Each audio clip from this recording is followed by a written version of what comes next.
तो मार्केट के अंदर आज फिर से एक नया दिन, लेकिन ये हफ्ते का आखिरी दिन है। इस हफ्ते के अंदर बाजार ने दोनों तरफा चाल दिखाई है। आपको ऐसा नहीं है कि बाजार में सिर्फ और सिर्फ तेजी दिखी, बाजार के अंदर इस बार एक झटके भी लगे।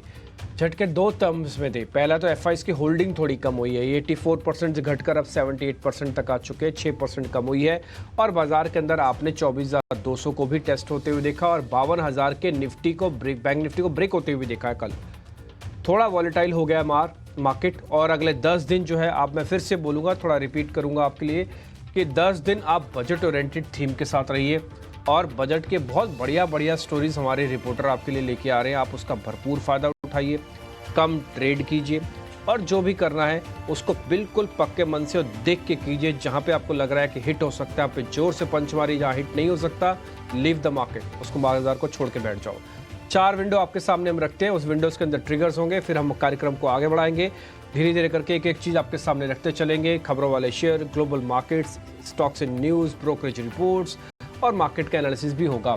खैर, जो पहली खबर है वो यूएस मार्केट से ही है। हमने हेडलाइंस में पढ़ी है कि S&P और नैस्डैक में तो हल्की सी ब्रेक लगी है, लेकिन डाउ निचले स्तरों से रिकवर हो गया। लेकिन गिफ्ट निफ्टी से इससे कोई फर्क नहीं पड़ रहा, वो अभी भी 24,400 के ऊपर है। ध्यान रखा जाए, गिफ्ट निफ्टी एक फ्यूचर की तरह होता है और हम चेक करते हैं स्पॉट को, तो इसलिए स्पॉट और फ्यूचर में कई बार कन्फ्यूजन हो जाती है। आप ये कन्फ्यूजन अपने मन में मत रखना, लेकिन 24,400 के आसपास जैसे बाजार चले, समझ लेना धीरे धीरे करके रेजिस्टेंस का एरिया भी शुरू हो रहा है। ये 500 साढ़े 500 तक जाएगा। टीसीएस अनुमान से बेहतर पहली तिमाही के नतीजे आए हैं और जो उम्मीद भी कर रहे थे, और कल टीसीएस का वो शेयर प्ले भी कर रहा था, आपके सामने वो दिख भी रहा होगा आपको। एचसीएल टेक पर अब मार्केट की नजर रहेगी कि एचसीएल टेक कैसे नंबर्स लेके आता है, फिर बाद में इन्फोसिस को भी हम चेक कर लेंगे। वोडाफोन आइडिया करीब 24,700 करोड़ रुपए की बैंक गारंटी की छूट मांगी है उन्होंने सरकार से। ये भुगतान करना है उनको सितंबर तक, तो बड़ी रकम है 24,700। कैसे इसका रास्ता निकलता है, ये आइडिया अभी मार्केट को नहीं है। देखते हैं उस आइडिया पे वोडाफोन आइडिया कैसे ट्रेड करता है। आज आएगा सीपीआई आईआईपी आंकड़ों का नंबर और जून सीपीआई 5% रहने का अनुमान है। ये इन्फ्लेशन का नंबर है जो कि मैं बोलूँगा कि करीब करीब मार्केट के अंदर हम रेंज में ही हैं। तो कोई फिलहाल आरबीआई की जो है ट्राजेक्टरी की भी 4% से नीचे लेके आओ इन्फ्लेशन, वहाँ तक भी आ सकते हैं, कोई बड़ी बात नहीं है। लेकिन फिलहाल ये मेरे को नहीं लगता कि इन्फ्लेशन का नंबर को डिस्टर्ब करेगा। वैसे भी मॉनसून सीजन इस समय अपने चरम पे चल रहा है। एक काम करते हैं, स्टार्टिंग हमेशा की तरह पहले ग्लोबल मार्केट से ले लेते हैं, फिर हम धीरे धीरे करके डोमेस्टिक मार्केट्स पर आएंगे। Stocks in news, brokerage houses की रिपोर्ट, सब कुछ आपके सामने है। मेरे साथ मेरी सहयोगी पूजा भी जुड़ रही है। अगला 2.5 घंटा पूजा मेरे साथ ही रहेंगी ताकि मेहमानों को अपने साथ कनेक्ट कर सकें और धीरे धीरे करके सारी चीज़ें हम आपके सामने रखेंगे। पूजा, गुड मॉर्निंग। जरा बताएं ग्लोबल मार्केट्स के अंदर क्या हो रहा है इस समय। गुड मॉर्निंग निपी। ग्लोबल मार्केट में एक काफी बड़ा सरप्राइजिंग इवेंट आया और वो था यूएस में सीपीआई के महंगाई के आंकड़े। कल जब महंगाई के आंकड़े आए तो हमने देखा कि कुछ भारी बदलाव हुए। सेक्टर रोटेशन हमने यूएस मार्केट्स में देखा। लगातार 7 दिनों तक रिकॉर्ड स्तर छूने के बाद कल फाइनली नैस्डैक और S&P 500 भारी बिकवाली वहां पर देखने को मिली। नैस्डैक में करीब 2%, S&P 500 करीब 1% टूटा। 30 अप्रैल 2024 के बाद हमने देखा कि नैस्डैक और S&P 500 में इतनी बड़ी गिरावट थी।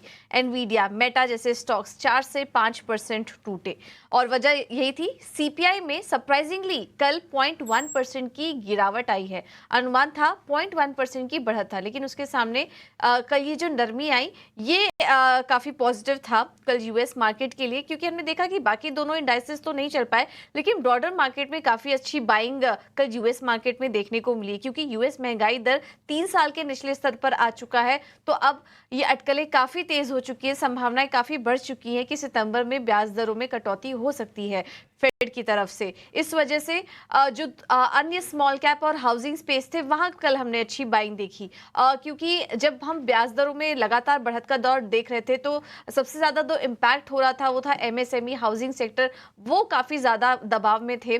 और अब ब्याज दरों में ये जो कटौती की बात वापस से शुरू हो चुकी है तो इन सेक्टर्स को काफी फायदा होगा। तो कल देखिए, कल यूएस मार्केट में स्मॉल कैप शेयरों में काफी अच्छी बाइंग आई और करीब 3.5% से ज्यादा की बढ़त यूएस में स्मॉल कैप इंडेक्स में देखने को मिली। और इसके अलावा जो अन्य हाउसिंग कंपनियां भी थी वहां पर भी काफी अच्छी बढ़त देखने को मिली है। तो अब फोकस रहेगा कि फेड की तरफ से, फेड ऑफिशियल्स की तरफ से अब आगे इसमें महंगाई को देखते हुए किस तरह के बयान आते हैं। कल महंगाई के आंकड़े आए, उसके बाद यूरोप के बाजार से भी अच्छे संकेत आए, तीनों ही इंडाइसेस पॉजिटिव बंद हुए। यूएस 10 ईयर यील्ड्स में भी नरमी आई, 4.21% पर आ चुके हैं। डॉलर इंडेक्स स्टेबल था 104 पर, और सितंबर में अब ब्याज दरों में कटौती की बात और तेज हो चुकी है, जिसके चलते हमने देखा कि सोना फिर से $2400 के पार निकल चुका है। और इसके अलावा कच्चे तेल में भी हमने तेजी देखी। एशियाई बाजारों की बात करें तो वहां से तो कुछ मिले जुले संकेत इस वक्त आ रहे हैं। गिफ्ट निफ्टी की बात करेंगे तो अब वो लाल निशान में आ चुका है। जब सुबह हम शो कर रहे थे तो उस समय हरे निशान में था और 80 अंक ऊपर गिफ्ट निफ्टी दिखाई दे रहा था, लेकिन अब वो थोड़ा सपाट कारोबार कर रहा है। निकाई के बाजार टूट चुके हैं 835 पॉइंट्स नीचे। कोरिया के बाजार अभी अब 1.25% टूट चुके हैं। हांगकांग और चीन के बाजार थोड़े हरे निशान में हैं, लेकिन काफी मिलीजुली शुरुआत इस वक्त एशियाई बाजारों से देखने को मिल रही है। तो ये है इस वक्त के संकेत अच्छे ही कहेंगे। हालांकि गिफ्ट निफ्टी थोड़ा प्रेशर वहां पर इस वक्त देखने को मिल रहा है ऊपरी स्तरों से। चलिए, ये तो बात हुई ग्लोबल मार्केट से संकेतों की, लेकिन अभी आज भारतीय बाजार कैसा कारोबार कर सकते हैं? कल की एक्सपायरी जो हुई उसमें तो हमने देखा कि अच्छी रिकवरी थी, और 2 दिन से जो आप लेवल्स हाईलाइट भी कर रहे थे 24,200 24,000 निफ्टी के लिए, 52,000 के नीचे जब तक ना निकले तो बैंक निफ्टी भी एक बाइंग पोजीशन में ही है, बाय ऑन डिप्स का ही मार्केट नजर आ रहा है, और कल वैसा ही हमने बाजार में होते हुए भी देखा। अब आज किस तरह का कारोबार हो सकता है, किन लेवल्स पर नजर रखें? तो सबसे पहले शुरुआत एफआईज और डीआईएस के डेटा से ही करते हैं। वो कैसे नजर आ रहे हैं? एफआई की होल्डिंग्स से क्या संकेत मिल रहे हैं? देखिए, एफआईज की होल्डिंग में थोड़ी थोड़ी कमी ज़रूर हुई है और ये लाजमी भी है। देखिए, 84% तक वो चले गए थे। आपको अच्छे से याद होगा, हमने आपको नोटिस करवाया हुआ है कि 15 और 85 दो चीज़ों आप याद रखो।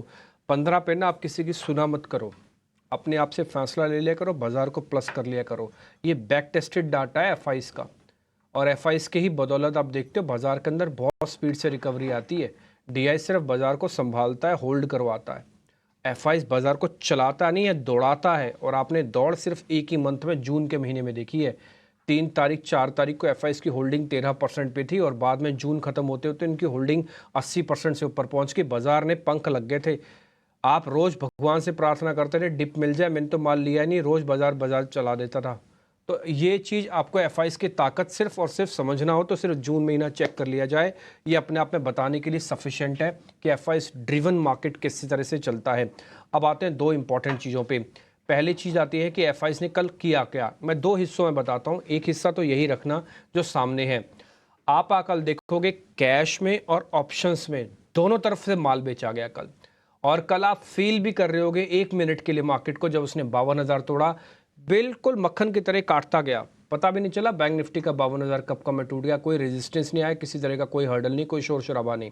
एक चीज़ मैं आपको और इसका एग्जाम्पल दूंगा। अगर आपको देखना तो HDFC बैंक को देखना। 1800 का शेयर 1600 हो गया, 10% टूट गया 4 दिन के अंदर। ये इसको 20 दिन लग गए थे 1600 से 1800 पहुंचने में, तोड़ने में सिर्फ 4 दिन लगे। ऐसे ही अगर आप बैंक निफ्टी को भी चेक करेंगे ना, तो कुछ दिन पहले तक आप 54,000 की तैयारी कर रहे थे, 53,000 समथिंग पे आप होके आए हो आप, और कल हमने 52,000 को भी ब्रेक कर दिया था। तो बाजार जब आता है ना तो थोड़ा स्पीड से नीचे आता है, थोड़ा फ्री फॉल होता है ना तो स्पीड से नीचे चलता है। तो आप इस चीज़ का ध्यान रखिएगा। मार्केट के अंदर 2 चीज़ें कल हुई हैं। पहला, एफआईज ने भी माल बेचा है, उनकी होल्डिंग भी कम हुई है 78%। एक किस्म से देखा जाए अच्छा है, एक किस्म से देखा जाए खराब है। अच्छा कैसे है कि उनके पास अभी भी जगह है, वो वापस 85% पे करना चाहें तो कर सकते हैं। 7% में वापस मार्केट का ऑल टाइम हाई भी लगवा सकते हैं वो। ठीक, बुरा क्या है कि अब ऊपरी लेवल पे बेच रहे हैं। अगर बजट बहुत अच्छा नहीं आया, क्या वो रिपीट करेंगे, वापस मार्केट में आ जाएंगे, या फिर वो एवरेजली 50% से नीचे चले जाएंगे? ध्यान रखिएगा, अगर वो एवरेजली 50% से नीचे खिसक गए, यानी कि 40% 35% पे आ गए, तो बाजार फिर नया हाई नहीं बनाएगा, फिर अपने आप को रेंज में रख देगा। ठीक है, तो इस चीज़ का ज़रूर ध्यान रखिएगा। और वहाँ तक पहुँचने में भी मार्केट एफआईज को अपनी होल्डिंग 50% से कम करनी पड़ जाएगी। तो रही बात डीआईएस की होल्डिंग, मैं आपको वो भी बता देता हूँ। डीआईएस की होल्डिंग है 33%, रिटेल की होल्डिंग है 35%। इनमें कोई मेजर चेंजेस नहीं है। जो भी हो रहा है थोड़ा थोड़ा एफआईज का ऊपरी तरह से बिकवाली हो रही है। इसलिए अभी आप गिफ्ट निफ्टी भी पढ़ रहे थे या कुछ और भी आप देखेंगे ना, तो आपको सभी चीज़ वैसे ही सेंस करता हुआ दिखेगा। बहुत तेज़ी से तो बाजार नहीं टूटेगा, बट हाँ, बाजार ये चीज़ ज़रूर तय कर रहा है कि भाई ये मेरे रेजिस्टेंस एरिया है, इसको आप चेक करके ज़रूर बैठना। तो ये आपके पहले क्वेश्चन का जवाब है जो पूजा मैंने दे दिया। की होल्डिंग घटी है और घटने से थोड़ा दबाव यहाँ पर बाजार में आ सकता है। तो निफ्टी में जिनकी लॉन्ग पोजीशन है एग्जिस्टिंग, वो क्या करे इस वक्त बाजार में? देखिए, मैं दोनों का ही उसमें जवाब देता हूँ, जिनके पास है और जिनके पास नहीं है, दोनों का ही। तो पहले जिनके पास नहीं है, पहले मैं उनके बारे में बताता हूँ। उनको थोड़ा वेट करना चाहिए। आप बोलोगे सर वेट करते करते आपसे पिछली बार हमारे 200-400 पॉइंट छूट गए निफ्टी के अंदर। एग्री 100% सर, मैं भी वेट ही करता रह गया, नहीं मिला। लेकिन मैंने आपको जब भी 24,000, 450, 500 आया है, वहाँ पे ये बात बोली है कि डिप आएगा, आपको 200, सवा 200 तक मिले ले लेना। और ये 2 बार 3 बार हो चुका है। तो अगर कोई आदमी ये कहे कि मेरे 300 पॉइंट छूट गए, तो मैंने आपको 200, 300 पॉइंट करके 3 बार आपको री एंट्री करवाई है उस लेवल पे, कि आप इस लेवल पे एक बार जरा री एंट्री कर जाओ और आपको पैसा आ जाएगा। और वो आया भी है भाई। एक बार में नहीं आया तो टुकड़ों में आया, बात तो इतने, नोट तो नोट ही रहेंगे ना। चाहे मैं 200 के 3 नोट दूं या 500 प्लस 1 दूं, 600, तो बात तो 600 ही है कुल मिला के। तो दूसरा पॉइंट आता है कि आपको अभी क्या करना चाहिए। देखिए, अभी फिर से एफ की होल्डिंग से हिसाब से मैं चलता हूँ आपको, मैं फिर उसके दूसरे लेवल पे भी आऊँगा। एफ की होल्डिंग 78% हुई है। ये बहुत कम नहीं है तो बहुत ज़्यादा भी नहीं है। ये है मेरे लिए पहला पॉइंट। तो ना तो मेरे को ये प्लस करने के लिए आता है, ना ये मेरे को माइनस करने के लिए कह रहा है। तो ये चुप सा हो गया है। तो पहला पॉइंट मेरा जीरो हो गया। मैं चेकलिस्ट लगा रहा हूँ, तो मेरे को एफ ना तो प्लस करने के लिए कह रहे हैं, ना ही शॉर्ट करने के लिए कह रहे हैं। दूसरा पॉइंट, मार्केट के अंदर ना अनवाइंडिंग हो रही है धीरे धीरे। आप देखोगे ना, रोज ओपन इंटरेस्ट घट रहा है। ये ओपन इंटरेस्ट 5,65,000 था, जो घटकर अब 5 लाख के इर्द गिर्द आ चुका है। तो काफ़ी हद तक ना पोजीशंस लाइट हुई हैं। जब पोजीशंस लाइट होती है ना, तो शेलो मार्केट हो जाता है, खोखला बाजार हो जाता है। और वो फिर थोड़ा भी झुलाएंगे ना तो खराब हो जाएगा। ये देखो आप, ये निफ्टी का ओआई भी घटा है। ऐसे आप बैंक निफ्टी का दिखाओगे ना, उसका भी ओआई घटा हुआ है। तो ओआई घटने का मतलब है कि पोजीशन अनवाइंड होकर निकल गई हैं, बाहर चली गई हैं, क्योंकि प्राइस एप्रिसिएशन बहुत ज़्यादा नहीं हुआ, सिर्फ पुल बैक के तौर पर था। ठीक, तो आप यहाँ पे देखोगे थोड़ा वॉल्यूम भी कम हो रहा है। तो ये ना एक तरीका रेंज के मार्केट की तरफ है। ये सिंबॉलिक है कि रेंज की तरफ हम जा रहे हैं। बहुत ज़्यादा टूटेंगे नहीं। अगर टूटना होता तो कल हम डेज लो पे बंद करते, सब बेहतरीन मौका था। और अगर चलना होता तो कल हम डेज हाई पे बंद करते। तो ना तो डेज हाई पे, ना ही डेज लो पे बंद हुए। बाजार ने अपने आप को रेंज में रखा हुआ है। और आई रिपीट, मैंने कल और परसों से बात बोलना शुरू कर दिया है कि बाजार अगले 23 तारीख तक, मेरे को नहीं लगता कि इंडेक्स से आप बहुत बड़ा पैसा बना पाएंगे। इंडेक्स आपको रेंज में रखेगा। इसलिए जिनके पास भी पोजीशन नहीं है, अगर उनको ऐसा लग रहा है कि भाई मैं इंडेक्स के अलावा कहीं और मूव करना चाहता हूं, तो बहुत बढ़िया डिसीजन ले रहे हो। लेकिन फिर भी आप डिसाइड करके बैठे हो इंडेक्स में ही आना है, तो फिर वेट करके आना। मैं लेवल आपको फिर से नोटिस कराता हूं, 24,200, 24,000 के 2 लेवल हैं जहां से आपको एंट्री पॉइंट बनता है। 24,000 के नीचे बियर्स की ग्रिप आ जाएगी। ऊपर जाते समय 24,000, 450, 500 सा रेजिस्टेंस एरिया शुरू हो जाएगा। ये 650 तक चलेगा। जब तक 650 पार होगा नहीं, बाजार के अंदर कोई बड़ा मूवमेंट आएगा नहीं। तो मैंने आपके लिए ऊपर का कैप 550 आप समझ लो, और नीचे का 24,000 समझ लो। इस 500 पॉइंट के अंदर जब जब डिप मिले प्लस करो, जब जब राइज मिले सेल करो, अगर आप करना चाहते हो तो। नहीं करना चाहते तो छोड़ दो। वही कीमती पैसा स्टॉक्स में और थीम में लगाओ, ज़्यादा अच्छा होगा। आपका अगला सवाल हो सकता है कि शॉर्ट करें क्या निफ्टी को, तो उसका जवाब ना है। एक ही शब्द में है, वो है ना। और शॉर्ट करने के लेवल्स भी हमने डिम्पी बताई दिए हैं कि जब तक 24,200, 24,000 के ऊपर है मार्केट, तब तक शॉर्ट करने की ज़रूरत नहीं है। निफ्टी के लिए भी 52,000, ये एक लेवल बार बार हम हाईलाइट कर रहे हैं। उसके नीचे आए तब आप कुछ सोचिए, अदरवाइज छोड़ दीजिए। शॉर्ट करने वालों के लिए कोई रणनीति नहीं है, लॉन्ग वालों के लिए आपको ये सलाह दे दी गई है। चलिए अब आगे बढ़ते हैं, और हमारे साथ एक्सपर्ट भी जुड़ चुके हैं। फटाफट से उन्हें भी शामिल कर लेते हैं अपने साथ शो में। ओके, माफ कीजिएगा, bank Nifty. Dimpy, bank Nifty में क्या रणनीति अपना जिनके पास लॉन्ग पोजीशन है? पर होता है ऐसा कि हम निफ्टी में इतने मसरूफ हो जाते हैं कि बैंक निफ्टी के बारे में पता नहीं चलता, क्योंकि ओवरऑल बाजार की चर्चा हो रही होती है। लेकिन फिर भी बैंक निफ्टी अपने आप में इंपॉर्टेंट है। देखो, डाइवर्जेंस वगैरह तो कुछ है नहीं। पहले हुआ करता था डाइवर्जेंस की, बैंक निफ्टी अलग चलता था, निफ्टी अलग चलता था। अब ऐसा नहीं है। अब आप देखोगे निफ्टी को हाँ थोड़ा बहुत है, वो आईटी की वजह से हो रहा है, क्योंकि आईटी के नंबर्स आ रहे हैं। जैसे टीसीएस के नंबर आए, मैंने सभी एडीआर चेक किए अभी जाके कि आईटी के एडीआर्स क्या कर रहे हैं। तो मेरे को विप्रो का आईडीआर दिखा, वहाँ पे इन्फोसिस का आईडीआर दिखा, तो वहाँ पे कुछ ज़्यादा प्रॉब्लम नहीं है। और अभी हमने हेडलाइंस में भी पढ़ा है कि बाजार के अंदर नंबर्स ठीक है, थोड़ा मार्जिन्स पे प्रेशर है, लेकिन वैसे कोई दिक्कत नहीं है। तो नंबर्स मोटा मोटी ठीक दिख रहे हैं। कल की क्लोजिंग टीसीएस की बिल्कुल बेस पे हुई है। तो थोड़ा आईटी वाला फैक्टर है, बस वही डिफरेंस क्रिएट कर रहा है, और अदरवाइज कोई क्रिएट नहीं कर रहा।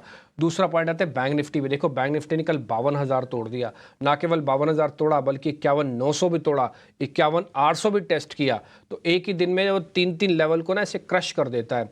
और बहुत ही बिल्कुल साफ सुथरा नीट एंड क्लीन तरीके से तोड़ा, कोई रेजिस्टेंस नहीं था, क्योंकि मेरी आंखों के सामने ही वो 52,000 का लेवल टूट रहा था। जो फर्स्ट फेज में आप गिरावट देख पा रहे हैं ना, ये एग्जैक्टली बहुत स्पीड से हुई और कुछ ही समय में बाजार ने अपने आप को नीट एंड क्लीन करके जीरो का बेस बना दिया। 51,700 का एक बेस बना के आ गया। ध्यान रखा जाए 51,800 और 52,000 मैंने आपको दोनों लेवल नोटिस कराए हुए हैं। एग्जैक्टली कल 51,800 से बाजार वापस घूम के 52,270 पे बंद हो गया है। फिर से आपको वेट करनी है। आपको वेट क्या करनी है कि जितना 52,000 के करीब खरीदेंगे उतना ज़्यादा अच्छा है। आपको एक पुल बैक मिल जाएगा। सेकंड हाफ पुल बैक का था, आप खुद नोटिस कर लीजिए, स्क्रीन पे आपके चार्ट लगा हुआ है। फर्स्ट हाफ गिरावट, second half pull back. Same ऐसे आपको लेवल्स के साथ भी करना है। डिप मिले प्लस कर लो, ऊपर जाए बेच दो। ये बेचना और डिप का लेवल्स क्या है ये भी मैं बता देता हूँ। 52,000 के जितना करीब मिले उतना अच्छा, तब आप 51,800 का स्टॉप लॉस लगाना। बोले नहीं सर 52 नहीं ले सकते, हम 51,800 लेंगे, तो 51,800 के आसपास ले लेना, 100 पॉइंट नीचे का स्टॉप लॉस लगा लेना, तो आप एक पुल बैक की तरह ट्रेड करोगे। एक और चीज़ में ध्यान रखना, 52,000 आते ही या इसके नीचे जाते ही या 51,800 पे है, आप अपने मन में एक डाउट क्रिएट कर लेना, पता नहीं ऊपर जाएगा कि नहीं जाएगा, क्योंकि ये डाउट सच भी हो सकता है। हो सकता है इस बार ऊपर आ गया 52,000, अगली बार ना भी आए, ऐसा भी हो सकता है। तो जब भी आप 52,000 के नीचे खरीद रहे हैं, ये मन में अपने डाउट घर कर लेना। दूसरा पॉइंट। तीसरा पॉइंट, ऊपर जाते समय अगर आपको बेचना है ना, फिर थोड़ा वेट करना, 700-800 पॉइंट बैंक निफ्टी को और चलने तो फिर मौका मिलेगा आपको शॉर्ट करने का, तब आप ऊपर जाके फिर बेचना। और मैं उन लोगों को बधाई देना चाहता हूं जिन्होंने परसों हमारे कहने पर बैंक निफ्टी को शॉर्ट किया। हमने डंके की चोट पे बताया था कि 31 तारीख की इस बार की डेरिवेटिव एक्सपायरी है। बजट के बाद 10 दिन मिलेंगे आपको और बैंक निफ्टी को मैनेज करने के लिए।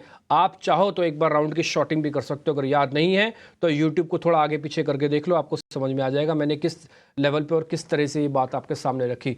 देखिए, इसमें मेरा कोई चमत्कार या कोई बात नहीं है, ये सिर्फ और सिर्फ डाटा ड्रिवन चीज़ें हैं। मैं सिर्फ और सिर्फ डाटा को सिंप्लीफाई करके जो एआई का डाटा है वो आपके सामने रख देता हूँ, ताकि आप उसको अच्छे से समझ पाएँ और देख पाएँ। बस मेरा काम इतना ही है, और ना मेरे को क्रेडिट चाहिए, ना मेरे को किसी चीज़ की कोई लालसा है, ना ही इच्छा है। ये सब का सारा क्रेडिट आप 18 स्वदेश को और इस डाटा को दे सकते हैं, जिस डाटा की बदौलत हम भी आपके सामने खड़े होने की हिम्मत रखते हैं।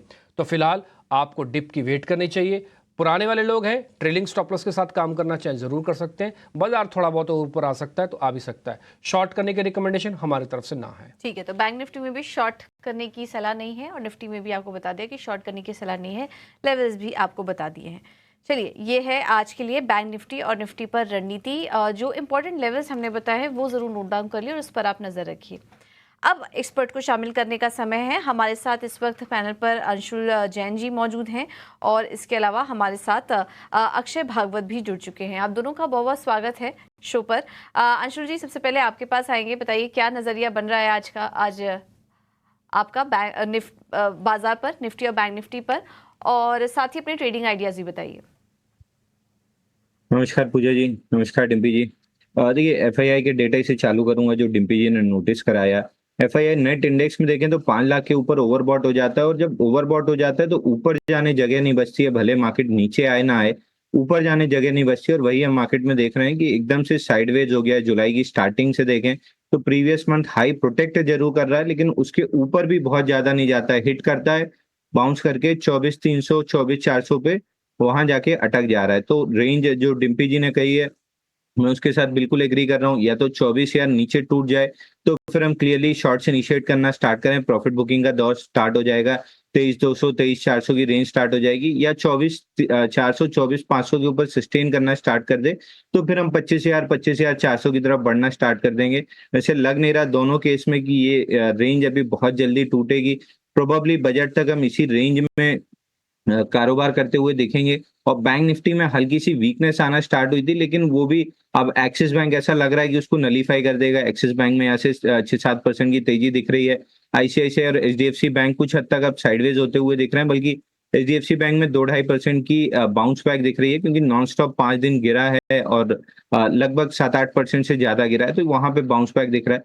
तो प्रोबेबली आज के दिन में बैंक निफ्टी थोड़ा सा लीड ले सकती है और निफ्टी को सपोर्ट कर सकती है, बट ब्रॉडली मार्केट साइडवेज लग रहा है। हम बहुत ज्यादा इंडेक्स में ट्रेड नहीं ढूंढ रहे हैं। पूरा एक्शन अगर आप देखेंगे तो इंडेक्स के बाहर मिड कैप और स्मॉल कैप शेयर्स में हो रहा है, तो वहां पे अगर फोकस करेंगे तो पैसा बनने की पॉसिबिलिटी हाई है। इंडेक्स को फिलहाल अवॉइड करके चल सकते हैं जब तक डिसाइसिवली सपोर्ट ना तोड़ दे या डिसाइसिवली रेजिस्टेंस ना तोड़ दे। ये बात बिल्कुल ठीक है कि सपोर्ट और रेजिस्टेंस ना तोड़ दे। यही बात हमने थोड़ी देर पहले आपके सामने रखी है कि भैया जब तक ये सब चीज़ें ऊपर नीचे नहीं करे तब तक ऐसा ना कीजिएगा। एक और चीज़ है, आज से बड़े नंबर्स का आगाज़ हो रहा है। कल शाम को टीसीएस के नंबर आ गए। टीसीएस के नंबर मोटा मोटी ठीक है। मैंने अपनी स्क्रीन पर आपको मैं ज़रा चार्ट भी दिखा देता हूँ, आवरली भी दिखाता हूँ। बिल्कुल बेस बना हुआ था जहाँ पर आके इसके नंबर्स आए हैं। कल एक्स्ट्रॉर्डनरी वॉल्यूम हुआ थोड़ा इसके अंदर, और आप देख भी रहे होंगे अपनी स्क्रीन पर। और ये जो बेस है ये काफ़ी काम का है। आज देखिए आप, ये दिख रहे होंगे आपको मैंने बताया ना, ये जो रेड कलर की लाइन है ना 200 दिन की एवरेज है। कल देखिए कितना ब्यूटीफुल सा बेस है। सेम उसी लाइन पे आके मल्टीपल सपोर्ट आके मिला हुआ है और रेजिस्टेंस इसको पार नहीं करने दे रहा था। तो फिलहाल आज एक डिसाइसिव डे है। लेट्स सी, देखते हैं टीसीएस क्या करता है। आज शुरुआत में हमारे हिसाब से थोड़ा ठीक खुलना चाहिए, थोड़ा ठीक खुलना चाहिए। बाद में कितनी तेज़ी आएगी ये थोड़ा भी कहना मुश्किल है, क्योंकि बहुत सारे वर्टिकल्स इन्वॉल्व है। लेकिन मैंने दूसरे जो एडीआर इनके चेक किए हैं सारे, जो इसके पीयर कंपनीज के हैं, वो भी अपने आप पे इंडिकेशन कर रहे हैं कि कम से कम 1.5 से 2% तक का गैप ये दे सकता है। ये मैं एक आंकलन कर रहा हूँ, ऐसा नहीं कि मेरे कहने से 2% खुलेगा। ये मेरा अपना आंकलन है कि 1 से 1.5% के गैप के साथ ज़रूर टीसीएस खुलना चाहिए। टीसीएस के नंबर्स और क्या क्या उसकी फाइन ट्यून्स थी, क्या क्या उसके फाइन पॉइंट्स थे, और उस पर ब्रोकरेज क्या कह रही हैं, ये बताने के लिए मेरे सहयोगी शरद दुबे आ चुके हैं। पहले हम टीसीएस समझेंगे, फिर बाद में ट्रेडिंग कॉल्स आपके सामने रखते हैं। आदित्य अरोड़ा भी इस बीच मेरे साथ जुड़ रहे हैं, उनसे भी हम जरा बातचीत करेंगे। जरा स्क्रीन पे दिखाइए, आदित्य जी को नमस्ते तो कर दूं पहले मैं, जो मॉर्निंग की। आदित्य जी नमस्ते, आवाज़ आ रही है आपको? नमस्ते, वेरी गुड मॉर्निंग डिम्पी जी, कैसे हैं? मैं बिल्कुल ठीक हूँ। आपके पास मैं अभी लौट के आ रहा हूँ। एक मिनट शरद दुबे को अपने साथ जोड़ लूँ पहले। आप भी जरा टीसीएस सुन लीजिएगा, हम भी सुन लेते हैं। फिर टीसीएस पे आपको राय देनी है। चार्ट वार्ट आप खोल लीजिए, देख लीजिएगा सारा डाटा सर, ठीक है? फिर आपकी ट्रेडिंग कॉल्स भी लेंगे। शरद जी गुड मॉर्निंग, जरा बताइए पहली तिमाही के टीसीएस के नंबर्स कैसे थे, गाइडेंस कैसे थी? अमूमन ऐसे गाइडेंस देते नहीं, बट आगे के बल्कि क्या बोल रहे हैं ये, और ब्रोकरेज हाउसेस की रिपोर्ट्स क्या कह रही हैं? जी बिल्कुल, अब बात करें तो ओवरऑल जो है नतीजे जो हैं अनुमान से बेहतर आए हैं। पैट ले लीजिए और रेवेन्यू दोनों ही सेगमेंट जो है बीट किया एनालिस्ट एस्टिमेट को। हालांकि margin inline set of numbers रहे हैं। अगर सेगमेंट की बात करें तो बीएफएसआई में डिक्लाइन देखने मिली है, लेकिन मैन्युफैक्चरिंग सेगमेंट यहाँ पे अच्छी मूव आई है। सीसी ग्रोथ जो कांस्टेंट करेंसी ग्रोथ होती है वो लगभग 2.2% का था और अनुमान ऑलमोस्ट 1.4% का था। एट्रिशन रेट भी देखा जाता है और अब जो है लगातार सिक्वेंशियली डिग्रोथ आ रही है, यानी कि एट्रिशन रेट जो है लगभग 12.1% का है। इसके अलावा जो हेड काउंट एडिशन है वहाँ पे लगभग आप कह सकते हैं कि 5,450 नए एम्प्लॉयज़ को ऐड किया गया है और जो टीसीवी जिसको जो डील कहते हैं वो ऑलमोस्ट $8.3 बिलियन का है। हालांकि जो गाइडेंस का एक्सपेक्टेशन है वो लोअर साइड से है। ऑल इन ऑल कहेंगे कि इनलाइन से लेके स्ट्रॉन्ग सेट ऑफ नंबर्स जो हैं हमको टीसीएस के देखने मिले हैं। लेकिन ब्रोकरेजेस का क्या कहना है? यहाँ पे ऑफकोर्स जेफरीज की बात करें तो खरीदारी की लाए रखे हैं। लक्ष्य जो है वो बढ़ा दिया है और बड़ा लक्ष्य बढ़ा है, 4,030 रुपये था, अब उसको बढ़ा के 4,615 कर दिया है।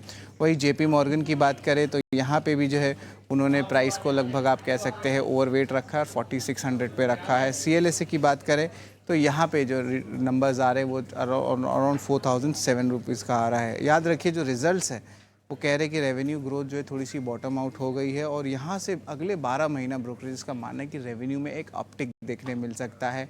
तो उसके कारण जो एक बुलिश नज़रिया गोल्डमैन सैक्स का भी है। जेफरीज ने भी कहा कि टीसीएस जो है थोड़ी सी वैल्यू भी ला रही है। अगर अपने करंट प्रीमियम से बात करें तो थोड़ी सी जो है 5 ईयर एवरेज से जो है वैल्यूएशन कम आ रहा है। और नोमुरा ने भी कहा कि जो FY25 FY26 के एस्टिमेट्स है वहाँ पे लगभग 1.5 से लेकर 2% तक का इंक्रीज़ आया है।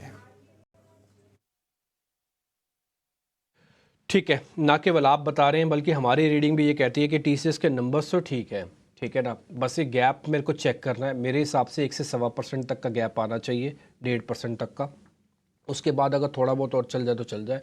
ब्रोकिंग हाउसेस की रिपोर्ट्स कह रही हैं कि बढ़िया चल सकता है। एक बार ज़रा रिपोर्ट्स का जो पूरा टेबल बनाया हुआ स्क्रीन पे रख लेना। और आदित्य अरोड़ा जो हमारे मेहमान हैं उन्होंने टीसीएस के बारे में स्टडी भी कर लिया होगा। आदित्य जी ज़रा टीसीएस पे आपका टेक। मोटा मोटी नंबर्स ठीक हैं, देखो नंबर्स बहुत अच्छे हैं, मैं ऐसा तो नहीं बोलूँगा, बट नंबर अच्छे हैं ऐसा ज़रूर बोलूँगा। तो मैंने बहुत निकाल दिया उसमें से, बस इतना ही काम किया है। वेरी गुड मॉर्निंग डिम्पी जी। देखिए नंबर्स अच्छे हैं और बट टेक्निकली स्टडी करें और जो सेंटिमेंट एनालिसिस करें, ओवरऑल ग्लोबल मार्केट देखें, तो मेरे हिसाब से टेक्निकली 4,100 के ऊपर ही इसमें एक अच्छा मोमेंटम प्ले खेलना चाहिए। वरना मुझे लगता है कि रैली आएगी, शायद गैप अप हो सकता है बट फिजल आउट हो सकता है। ये है नंबर 1। और नंबर 2 ये है 4100 पे काफी कॉल राइटर्स एक्टिव है, तो वो एक मेजर रेजिस्टेंस की तरह स्टॉक के लिए काम कर सकता है। तो अगर गैप अप के साथ खुलता है तो ऊपर जाने की मुझे बहुत जगह नहीं दिख रही इसमें। ये है नंबर 2। और नंबर 3, जिस हिसाब से कल नैस्डैक में गिरावट देखने को मिली, ऑलमोस्ट ऊंचाई से नैस्डैक 2-2.5% गिरा, तो ये एक नेगेटिव स्पिल ओवर हमारे बाजार में भी देखने को मिल सकता है। तो इसके चलते मुझे नहीं लगता कि गैप अप को बहुत एग्रेसिवली चेज करना चाहिए, क्योंकि चांसेस है ये 3 फैक्टर्स के हिसाब से कि स्टॉक थोड़ा सा ऊपर खुले बट बाद में प्रॉफिट बुकिंग देखने को मिले। तो मेरी राय यही रहेगी व्यूअर्स को कि थोड़ा वेट करें, स्टॉक को कंसोलिडेट करने दें, और ब्रेकआउट जो है स्टॉक में 4120 के ऊपर आएगा, वहां पे फिर एक अच्छी तेजी की तैयारी करनी चाहिए। अदरवाइज वेट एंड वॉच ही मैं कहूंगा। ठीक है, तो वेट एंड वॉच कहेंगे। एग्जैक्टली सर, ये मेरा भी यही डाउट है कि क्या खुलने के बाद इतनी जगह है इसके अंदर कि और चल जाएगा। मेरा ऐसा मानना है कि खुलने के बाद एक लेवल तक की थोड़ी बहुत और तेज़ी आएगी, लेकिन उसको आप चेज़ ना करें। उसके लिए अगर आपको यही TCS से पैसा कमाना है ना, पैसा तो पैसा ही होता है ना, तो TCS छोड़ के आप दूसरे शेयर्स में चले जाओ। मेरे को फिर भी मैं उसके साथ एग्री कर सकता हूँ कि आप इन्फोसिस में चले जाओ, SCL टेक में चले जाओ, उनके भी तो नंबर्स आने ही हैं। जरूरी थोड़ी ना TCS के नंबर्स के बाद आपको चेज़ ही करना है, क्योंकि जैसे मैंने बताया, मैंने बहुत वाला वर्ड निकाल दिया। नंबर अच्छे हैं, बहुत अच्छे नहीं हैं, तो ये गैप तो कर सकता है, लेकिन गैप के बाद कितना चलेगा उस पर मेरे को थोड़ा डाउट है, और टेक्निकली मैंने आपके सामने पता किया है। तो आप चेज देख के कीजिएगा, अगर अच्छा है तो फिर देखेंगे, तो खुलने देंगे बाजार फिर। लेकिन खुलने से पहले की जो कैलकुलेशंस है ना, वो ये कह रही हैं, तो मैं 5 स्टार में से 3 स्टार मार्क करके इसको अभी फिलहाल के लिए छोड़ देता हूँ। जब खुलेगा तब की तब देखेंगे इसको और नोटिस कर लेंगे कितने बड़े गैप के साथ खुल रहा है। ज़्यादा बड़े गैप के साथ खुला फिर तो मैं लूँगा ही नहीं, बिल्कुल ही नहीं लेंगे। ठीक है जी, तो ये हमने आपके लिए ब्रोकिंग हाउसेस की रिपोर्ट्स रख दी हैं। अब मेरे साथ 2 मेहमान आपको स्क्रीन पर और दिख रहे होंगे। अंशुल जैन तो आपको दिखे और अक्षय पी भागवत भी हैं। अक्षय सर नमस्ते, आज आप ऑफिस में हैं कि आप छुट्टी पे हैं, आज कहीं बाहर हैं आप? जी गुड मॉर्निंग डिम्पी जी। मुंबई में बहुत तेजी से बारिश हो रही है, तो फिलहाल तो वर्क फ्रॉम होम है। आपके शो के लिए अर्ली स्टार्ट था। थोड़ा मौसम देख के फिर ऑफिस जाने का अरे सोचे, sir, depending on the weather condition. बहुत बहुत शुक्रिया sir, thank you very much. आपने देखिए, मैं समझ सकता हूँ कि मुंबई में जब बारिश होती है तो कैसे होती है, और मैं ये भी समझ सकता हूँ ट्रैवलिंग कितना बड़ा इशू होता है, और मैं ये भी समझ सकता हूँ कि आप कैसे और घर और ऑफिस को कैसे मैनेज करते हो। मैं आपका शुक्रिया अदा करना चाहता हूँ नेशनल टीवी पे हाथ जोड़ के, कि आप अपना कीमती समय फिर भी हमें दे देते हैं विदाउट कोई हमारा कोई फाइनेंशियल टाइप आपके साथ नहीं है। ये तो आपका प्यार और आपका बड़प्पन है कि आप हमको समय दे देते हो और आपकी इंटेलिजेंस हमको मिल जाती है, थोड़ा बहुत हम भी दर्शकों के सामने बात कर पाते हैं। बहुत बहुत शुक्रिया आप तीनों ही मेहमानों का, इनफैक्ट सिर्फ अक्षय जी का नहीं, अरोड़ा जी का भी और साथ ही अंशुल जैन का भी। अक्षय जी जरा फिर बताइए आपके शेयर्स कौन से हैं आज के? तो व्यू है कि निफ्टी चौपी रहेगा, इंडाइसिस बैंक निफ्टी सब चौपी रहेंगे। Buy on dip sell on resistance वाला माहौल अगले हफ्ते तक चलेगा, बट स्टॉक स्पेसिफिक एक्शन जारी रहेगा। तो उसके चलते 2 स्टॉक पिक्स है मेरा। पहला है HDFC बैंक। काफी सिग्निफिकेंट करेक्शन हुआ है टॉप ऑफ 1800 के आसपास से, और ओवरसोल्ड है पैरामीटर्स। आप कल देखे तो 1600 के लेवल से अच्छी खासी डे ट्रेडिंग में उछाल देखने को मिली थी। 1600 पे डेरिवेटिव्स की स्ट्रॉन्ग पुट राइटिंग की पोजीशनिंग भी है। तो मेरा मानना है कि HDFC बैंक में जरूर यहाँ पे एक बाइंग डिमांड बनेगा, यहाँ से एक पुल बैक अटेम्प्ट करेगा। तो यह आपको बाय करना है फॉर टारगेट्स ऑफ 1657 पहला इंट्राडे टारगेट, और 1685 में भी शॉर्ट टर्म टारगेट, और ये ट्रेड में आप 1594 का स्टॉप लॉस बनाइए। दूसरा ट्रेड रहेगा ITC।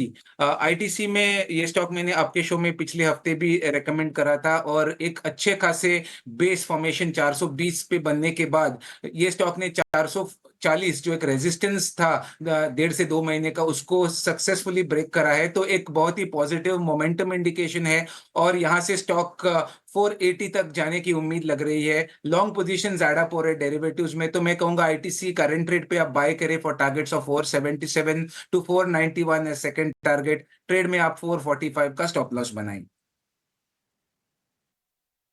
सी बैंक में तेजी करके चलिए, और ITC भी अच्छा लग रहा है। 477 491 के टारगेट्स के लिए आप यहां पर तेजी करके चल सकते हैं। अंशु जी आपकी कॉल्स रह गई थी, बताइए आप कहां पर आज ट्रेड के मौके देख रहे हैं? पर देखिए, जैसा अक्षय जी ने और डिम्पी जी ने कहा, मैं भी एग्री कर रहा हूँ कि इंडेक्स के बाहर ही ट्रेड्स ढूंढने चाहिए। तो पहला मिड कैप काउंटर रहेगा कार्ड ट्रेड, कार ट्रेड में देखिए 128 हफ्ते का कप एंड हैंडल पैटर्न बना है और राइट साइड में फ्लैगिश काइंड ऑफ एक्शन है, जहाँ पे अब 20 और 50 डे मूविंग एवरेज एकदम से क्लोज बाई है और लॉन्च पैड की तरह काम कर सकते हैं। वो कार ट्रेड खरीदना चाहिए 830 रुपए में। 800 रुपए का क्लोजिंग बेसिस पे स्टॉप लॉस रहेगा। इमीडिएट टारगेट 900 रुपए का रहेगा क्योंकि वही स्विंग हाई है। उसके ऊपर पूरा स्ट्रक्चर का हाई 970 है, तो ये दो टारगेट्स मिल सकते हैं। दूसरा काउंटर डेरिवेटिव स्पेस से रहेगा जीएमआर इंफ्रा।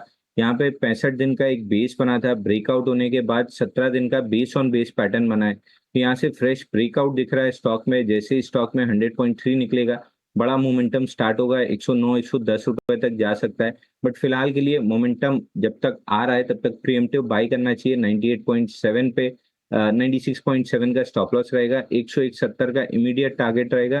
फिबोनाची एक्सटेंशन का वहां पे रेजिस्टेंस है और ये लेवल निकलने के बाद जब मोमेंटम डेवलप होगा तो स्टॉक में 108 109 तक की अच्छी अपसाइड बनती हुई दिखेगी। तो ना सिर्फ 1 से 2 दिन के लिए बल्कि 1 से 2 हफ्ते के लिए अगर जीएमआर प्ले करते हैं तो 10% के ऊपर का रिटर्न यहाँ मिल सकता है। तो ये दो काउंटर रहेंगे मेरी तरफ से।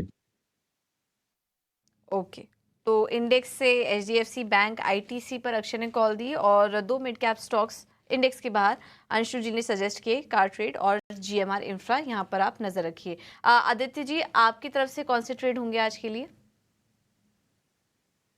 देखिए, ऐसा जैसे हमारी बात चल रही थी कि जिस हिसाब से बाजार में वॉलेटिलिटी है और हमारे पैनलिस्ट ने बोला चॉपीनेस है, मेरा भी यही मानना है कि बाजार में चॉपीनेस है तो थोड़ी बहुत सेफ्टी लो बीटा स्टॉक्स का प्रेफरेंस मेरा रहेगा। हाई बीटा काउंटर्स से हटके थोड़ा लो बीटा में जाना चाहूंगा। डॉक्टर रेड्डी मुझे लगता है एक अच्छा काउंटर है डिफेंसिव स्पेस में। इसमें थोड़ा सा ब्रेकआउट है, अगर कुछ वीकली टाइम फ्रेम में देखें इसको बाय किया जा सकता है 6594 में। 6479 रहेगा स्टॉप लॉस और 6820 रहेगा टारगेट।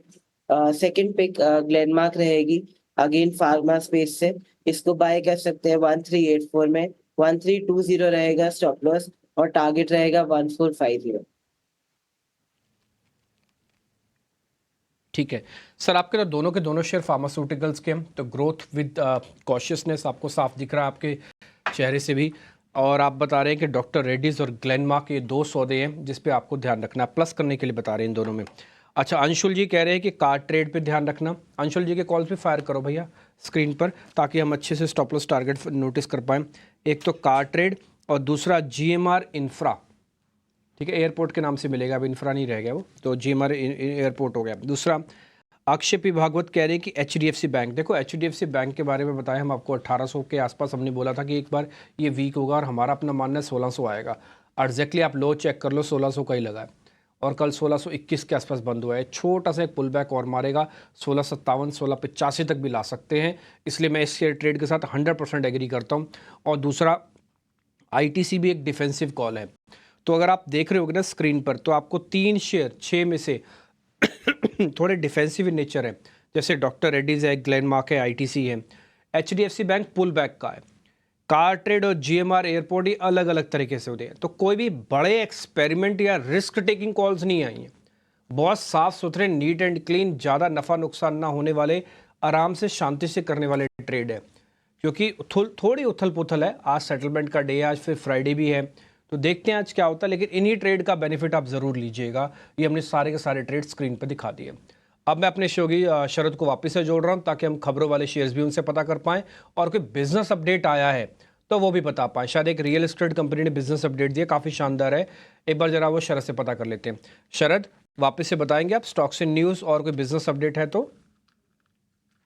अब बात करते हैं तो ऑफ कोर्स आनंद राठी के वेल्थ के जो नंबर्स आए हैं बहुत स्ट्रॉन्ग आए हैं। Q1 नंबर्स के रेवेन्यू देखे 30% बढ़ा है सीक्वेंशियली, और मार्जिन्स में भी जो एक अच्छी इंप्रूवमेंट आई है। मैनेजमेंट की कमेंट्री वो बहुत स्ट्रॉन्ग है, स्पेशली जो HNIs आगे जाने वाले भारत में बनने वाले हैं, उसके कारण जो एक टोटल एड्रेसेबल मार्केट है उसको लेके बहुत बुलिश नज़रिया जो है इनका देखने मिला। स्पेशली जो इक्विटी AUM है उनके म्यूचुअल फंड के, उसमें भी जो है बहुत अच्छी मूवमेंट देखने मिलती है, उसके कारण आंकड़े बहुत स्ट्रॉन्ग आ रहे हैं। GTPL हाथवे के लेकिन कमज़ोर नतीजे आए हैं यहाँ पे, across all parameters weak set of numbers आए हैं। नेट प्रॉफिट 34% गिर गया है। अभी तो अर्निंग्स के 2 बात हमने कह दिए जून क्वार्टर के, लेकिन कुछ बिजनेस अपडेट्स आए जिसको मैं दिखाना चाहूँगा आपको, स्पेशली प्रेस्टीज एस्टेट्स का। आपने सही बोला डिम्पी कि इनके नंबर्स बहुत स्ट्रॉन्ग आए हैं। सेल्स लगभग 29% बढ़ा ईयर ऑन ईयर बेसिस पे, रियलाइजेशन पे भी 16% का ईयर ऑन ईयर बेसिस पे अच्छा ग्रोथ आया है। बट याद रखिए स्टॉक में थोड़ी तेज़ी ऑलरेडी हमने देखी हुई है, तो ऑफकोर्स जो है स्टॉक को जो है उनके लेवल्स बहुत इंपॉर्टेंट रहेंगे। एनसीएल इंडस्ट्रीज़ की भी बात करें, जो प्रोडक्शन है वो 11% गिरा है, और जो डिस्पैच है जिसको सेल्स कहते हैं वो भी 11% ईयर ऑन ईयर बेसिस पे यहाँ पे गिरावट देखने मिली है। बट ये तो हमने Q1 अपडेट्स बता दिए, Q1 अर्निंग्स बता दिया, TCS और ब्रोकरेज बता दिया, लेकिन खबरों वाले शेयर्स है उन पे भी फोकस करते हैं, और उसको बताने के लिए हमारे साथ जुड़ेंगी आशीषा। पहले जियो फाइनेंशियल सर्विसेज की बात करते हैं। कंपनी को रिजर्व बैंक ऑफ इंडिया से अप्रूवल मिली है। कंपनी NBFC से अब कोर इन्वेस्टमेंट कंपनी बनना चाहती है, जिसके लिए कंपनी ने एप्लीकेशन दी थी और अब रिजर्व बैंक ऑफ इंडिया की अप्रूवल भी मिल चुकी है। तो जियो फाइनेंशियल सर्विसेज इसके दम पर फोकस में रहेगा। इसके अलावा रियल एस्टेट सेक्टर से ब्रिगेड एंटरप्राइजेस की बात करते हैं। कंपनी ने एक नया लग्जरी प्रोजेक्ट लॉन्च किया है बेंगलुरु में। 400 करोड़ का डेवलपमेंट वैल्यू होगा, जिसके चलते ब्रिगेड एंटरप्राइजेस में भी आज एक्शन दिखेगा। वरुण बेवरेजेस पेप्सिको के ऑपरेशनल अपडेट्स आए हैं, और याद रखिए पेप्सिको एक लीडिंग इंडिकेटर होता है वरुण बेवरेजेस के लिए। तो पेप्सिको के ऑपरेशनल अपडेट्स काफ़ी अच्छे आए हैं। उन्होंने double digit volume growth report किया है इंडिया रीजन में जून क्वार्टर के लिए। और बाकी सब रीजन्स की बात करें तो एशिया, अफ्रीका, मिडिल ईस्ट सभी रीजन्स में अच्छे ऑपरेशनल अपडेट्स रिपोर्ट किए हैं, जिसके चलते वरुण बेवरेजेस में भी आज काफ़ी एक्शन दिखेगा। इसके अलावा LT फूड्स कुछ कैपेसिटी एक्सपेंशन प्लान्स आए हैं। कंपनी ने UK में अपनी मैन्युफैक्चरिंग फैसिलिटी को कमेंस किया है। करीब 600 करोड़ का कैपिटल एक्सपेंडिचर कंपनी ने इनकर किया है इस पर्टिकुलर मैन्युफैक्चरिंग फैसिलिटी के लिए, और कंपनी का मानना है कि 1100 करोड़ के रेवेन्यूज़ कंपनी जनरेट कर सकती है अगले 5 साल में। तो कैपेसिटी एक्सपेंशन प्लान्स के चलते LT फूड्स पर भी अपनी नज़र रखें। RCF पर नज़र डालते हैं। 515 करोड़ का एक्सपेंडिचर कंपनी ने किया है एनर्जी कंजम्पशन घटाने के लिए। तो कुछ बैकवर्ड इंटीग्रेशन प्लान्स आए हैं, 515 करोड़ का खर्चा, जिसके चलते मार्जिन्स बढ़ सकते हैं, तो इस स्टॉक पर भी नज़र रखें। आज़ाद इंजीनियरिंग ऑर्डर विन्स के दम पर फोकस में रहेगा। कंपनी को सीमेंस से 5 साल के लिए नए ऑर्डर्स मिले हैं। गैस और थर्मल टर्बाइन इंजन्स के लिए ये ऑर्डर विन है, तो आज़ाद इंजीनियरिंग में भी पॉजिटिव एक्शन दिखेगा। इसके अलावा प्रकाश इंडस्ट्रीज़, यहाँ पर कंपनी की एक कोल माइन है, भास्करपुरा कोल माइन छत्तीसगढ़ में। इसके लिए कंपनी को मिनिस्ट्री ऑफ एनवायरनमेंट, फॉरेस्ट और क्लाइमेट चेंज के लिए अप्रूवल मिल गया है। तो यहाँ पर एक सिग्निफिकेंट अप्रूवल आया है छत्तीसगढ़ की कोल माइन के लिए, यहाँ पर भी नज़र रखें। जी एंटरटेनमेंट बोर्ड ऑफ डायरेक्टर्स की बैठक है 16 जुलाई को, जहाँ फंड रेजिंग प्लान्स कंसिडर किए जाएंगे। याद रखें जी एंटरटेनमेंट इन एनी केस पिछले कुछ महीनों से फोकस में रहा है, और अब भी ये फोकस में रहेगा, जहाँ board of directors fund raising plans consider करेंगे। इसके अलावा वोडाफोन आइडिया एजेंसीज के हवालों से खबर मिली है कि 24,700 करोड़ की गारंटी जो कंपनी ने ली है, उसके लिए कंपनी वेवर चाहती है। सितंबर 2025 में ये बैंक गारंटी ड्यू है, तो शायद पॉजिटिव इम्पैक्ट वोडाफोन आइडिया पर भी दिखेगा। याद रखें एजेंसीज के हवालों से खबर है, एक्सचेंजेस पर अभी तक ये रिपोर्ट नहीं हुई है। और लास्ट में सऊदी अरेबिया से कुछ न्यूज़ आई है, उनके बजट डेफिसिट में रह सकते हैं FY 26 तक, और उसी के साथ साथ फंडिंग की रिक्वायरमेंट कम होती हुई नज़र आई। तो जो भी कंपनीज है जिनको सऊदी अरेबिया से ऑर्डर्स मिलते हैं, उन पर नेगेटिव एक्शन दिखेगा। तो L&T, रेलवे कंपनीज जिनको सऊदी अरेबिया से काफ़ी अच्छे ऑर्डर्स आते हैं, और इंफ्रा कंपनी, सो तीनों ही सेक्टर्स पर नेगेटिव इम्पैक्ट दिखेगा। सऊदी अरेबिया से ऑर्डर विन्स अब कम होते हुए नजर आ सकते हैं। तो आज इस खबर के चलते इंफ्रा और रेल कंपनियों पर नज़र रखिए। L&T का एक्सपोजर है सऊदी अरब में, वहाँ पर बजट खर्च घट सकता है, तो इन कंपनियों पर इम्पैक्ट पड़ सकता है। ये हमारा एनालिसिस कह रहा है। देखना होगा आज स्टॉक पर इस खबर का कितना इम्पैक्ट आता है। लेकिन आज हम देख रहे हैं कि ज़्यादातर जो है वो मिड कैप स्पेस से और इंफ्रा स्पेस से काफ़ी सारी खबरें निकल कर आ रही हैं, उस पर नज़र रखिए। Jio financial, brigade enterprises, LT foods, RCF जैसी कंपनियाँ आज के सेशन में खबरों के चलते फोकस में रहेंगे, और नतीजे भी हमने आपके सामने रखे। लेकिन इन खबरों पर और नतीजों पर ब्रोकरेज रिपोर्ट्स क्या आ रही हैं, ये जानने के लिए चलते हैं गौरव के पास। गौरव बताइए ब्रोकरेज रिपोर्ट्स। हाँ, तो ब्रोकरेजेस में आज सबसे पहले शुरुआत करते हैं जोमेटो के साथ, क्योंकि यूबीएस ने यहाँ पे बाय रेटिंग बरकरार रखते हुए टारगेट प्राइस जो है वो बढ़ा के 260 रुपीज़ का किया है। उनका मानना यह है कि कहीं पे इंडस्ट्री की ग्रोथ की अगर बात करें तो कहीं पे 1% से बढ़ा है मंथ ऑन मंथ बेसिस पे। और इसी के साथ साथ अगर हम जोमेटो की बात करें तो कहीं पे जीएमवी जो है, ग्रॉस मर्चेंडाइज वैल्यू, वहाँ पे उनका मानना है कि कहीं पे QOQ ग्रोथ में हमें 9% का एक नंबर देखने को मिल सकता है और इसीलिए उन्होंने ये अपग्रेड किया है। अगली बात करते हैं वेदांता फैशन की, जहाँ पे एक्सिस कैपिटल ने डाउनग्रेड किया है रेटिंग ऐड पे और टारगेट प्राइस भी कट करके 1150 रुपीज़ का दिया है। उनका मानना यह है कि कहीं पे वेडिंग सीजन जो था Q1 में थोड़ा वीक रहा था और इसी के चलते कहीं पे परफॉर्मेंस जो है कंपनी का पूरे के पूरे फर्स्ट हाफ में वो वीक देखने को मिल सकता है। सेकेंड हाफ में थोड़ा रिकवरी देखने को मिल सकता है, बट फिलहाल के लिए उन्होंने यहाँ पे जो है टारगेट प्राइस जो है वो कट किया है। अगली बात करते हैं ABB इंडिया की, जहाँ पे यूबीएस ने डाउनग्रेड किया है रेटिंग न्यूट्रल पे और टारगेट प्राइस बढ़ा के 9100 रुपीज़ पे रखा है। अगर हम बात करें उनके ओवरऑल व्यू की तो उनका मानना यह है कि पे ABB इंडिया के साथ एक काफ़ी अच्छा एक्सपोजर मिल सकता है इन्वेस्टर्स को इमर्जिंग इंफ्रास्ट्रक्चर के सेगमेंट में। बट इसी के साथ अगर हम वैल्यूएशन की बात करें तो थोड़े वैल्यूएशंस के लिए कम रूम उनको देखने को मिल रहा है आगे बढ़ने के लिए और इसी के चलते हुए उन्होंने जो रेटिंग है वो कट करके अभी न्यूट्रल रेटिंग पे किया है। अगली बात करते हैं प्रेस्टीज एस्टेट की, जहाँ पे मॉर्गन स्टैनली ने मेंटेन किया है उनका ओवरवेट रेटिंग और टारगेट प्राइस दिया है 1770 रुपीज़ का। अगर हम बात करें कहीं पे प्री सेल नंबर्स की तो कहीं पे इनलाइन सेट ऑफ नंबर्स हमें देखने को मिले थे। उनका मानना यह है कि कहीं पे Q1 थोड़ा वीक देखने को मिला था, यहाँ पे भी उनका मानना यह है कि कहीं पे H2 में हमें रिकवरी देखने को मिल सकती है, बट फिलहाल के लिए कहीं पे जो Q1 है या फिर H1 है वो थोड़ा वीक देखने को मिल सकता है, बट आगे जाके आउटलुक जो है वो काफ़ी स्ट्रॉन्ग रहेगा कंपनी के लिए। अगली बात करते हैं फेडरल बैंक की, जहाँ पे यूबीएस ने अपग्रेड किया है उनका रेटिंग बाय पे और टारगेट प्राइस जो है वो भी बढ़ा के 250 रुपीज़ का दिया है।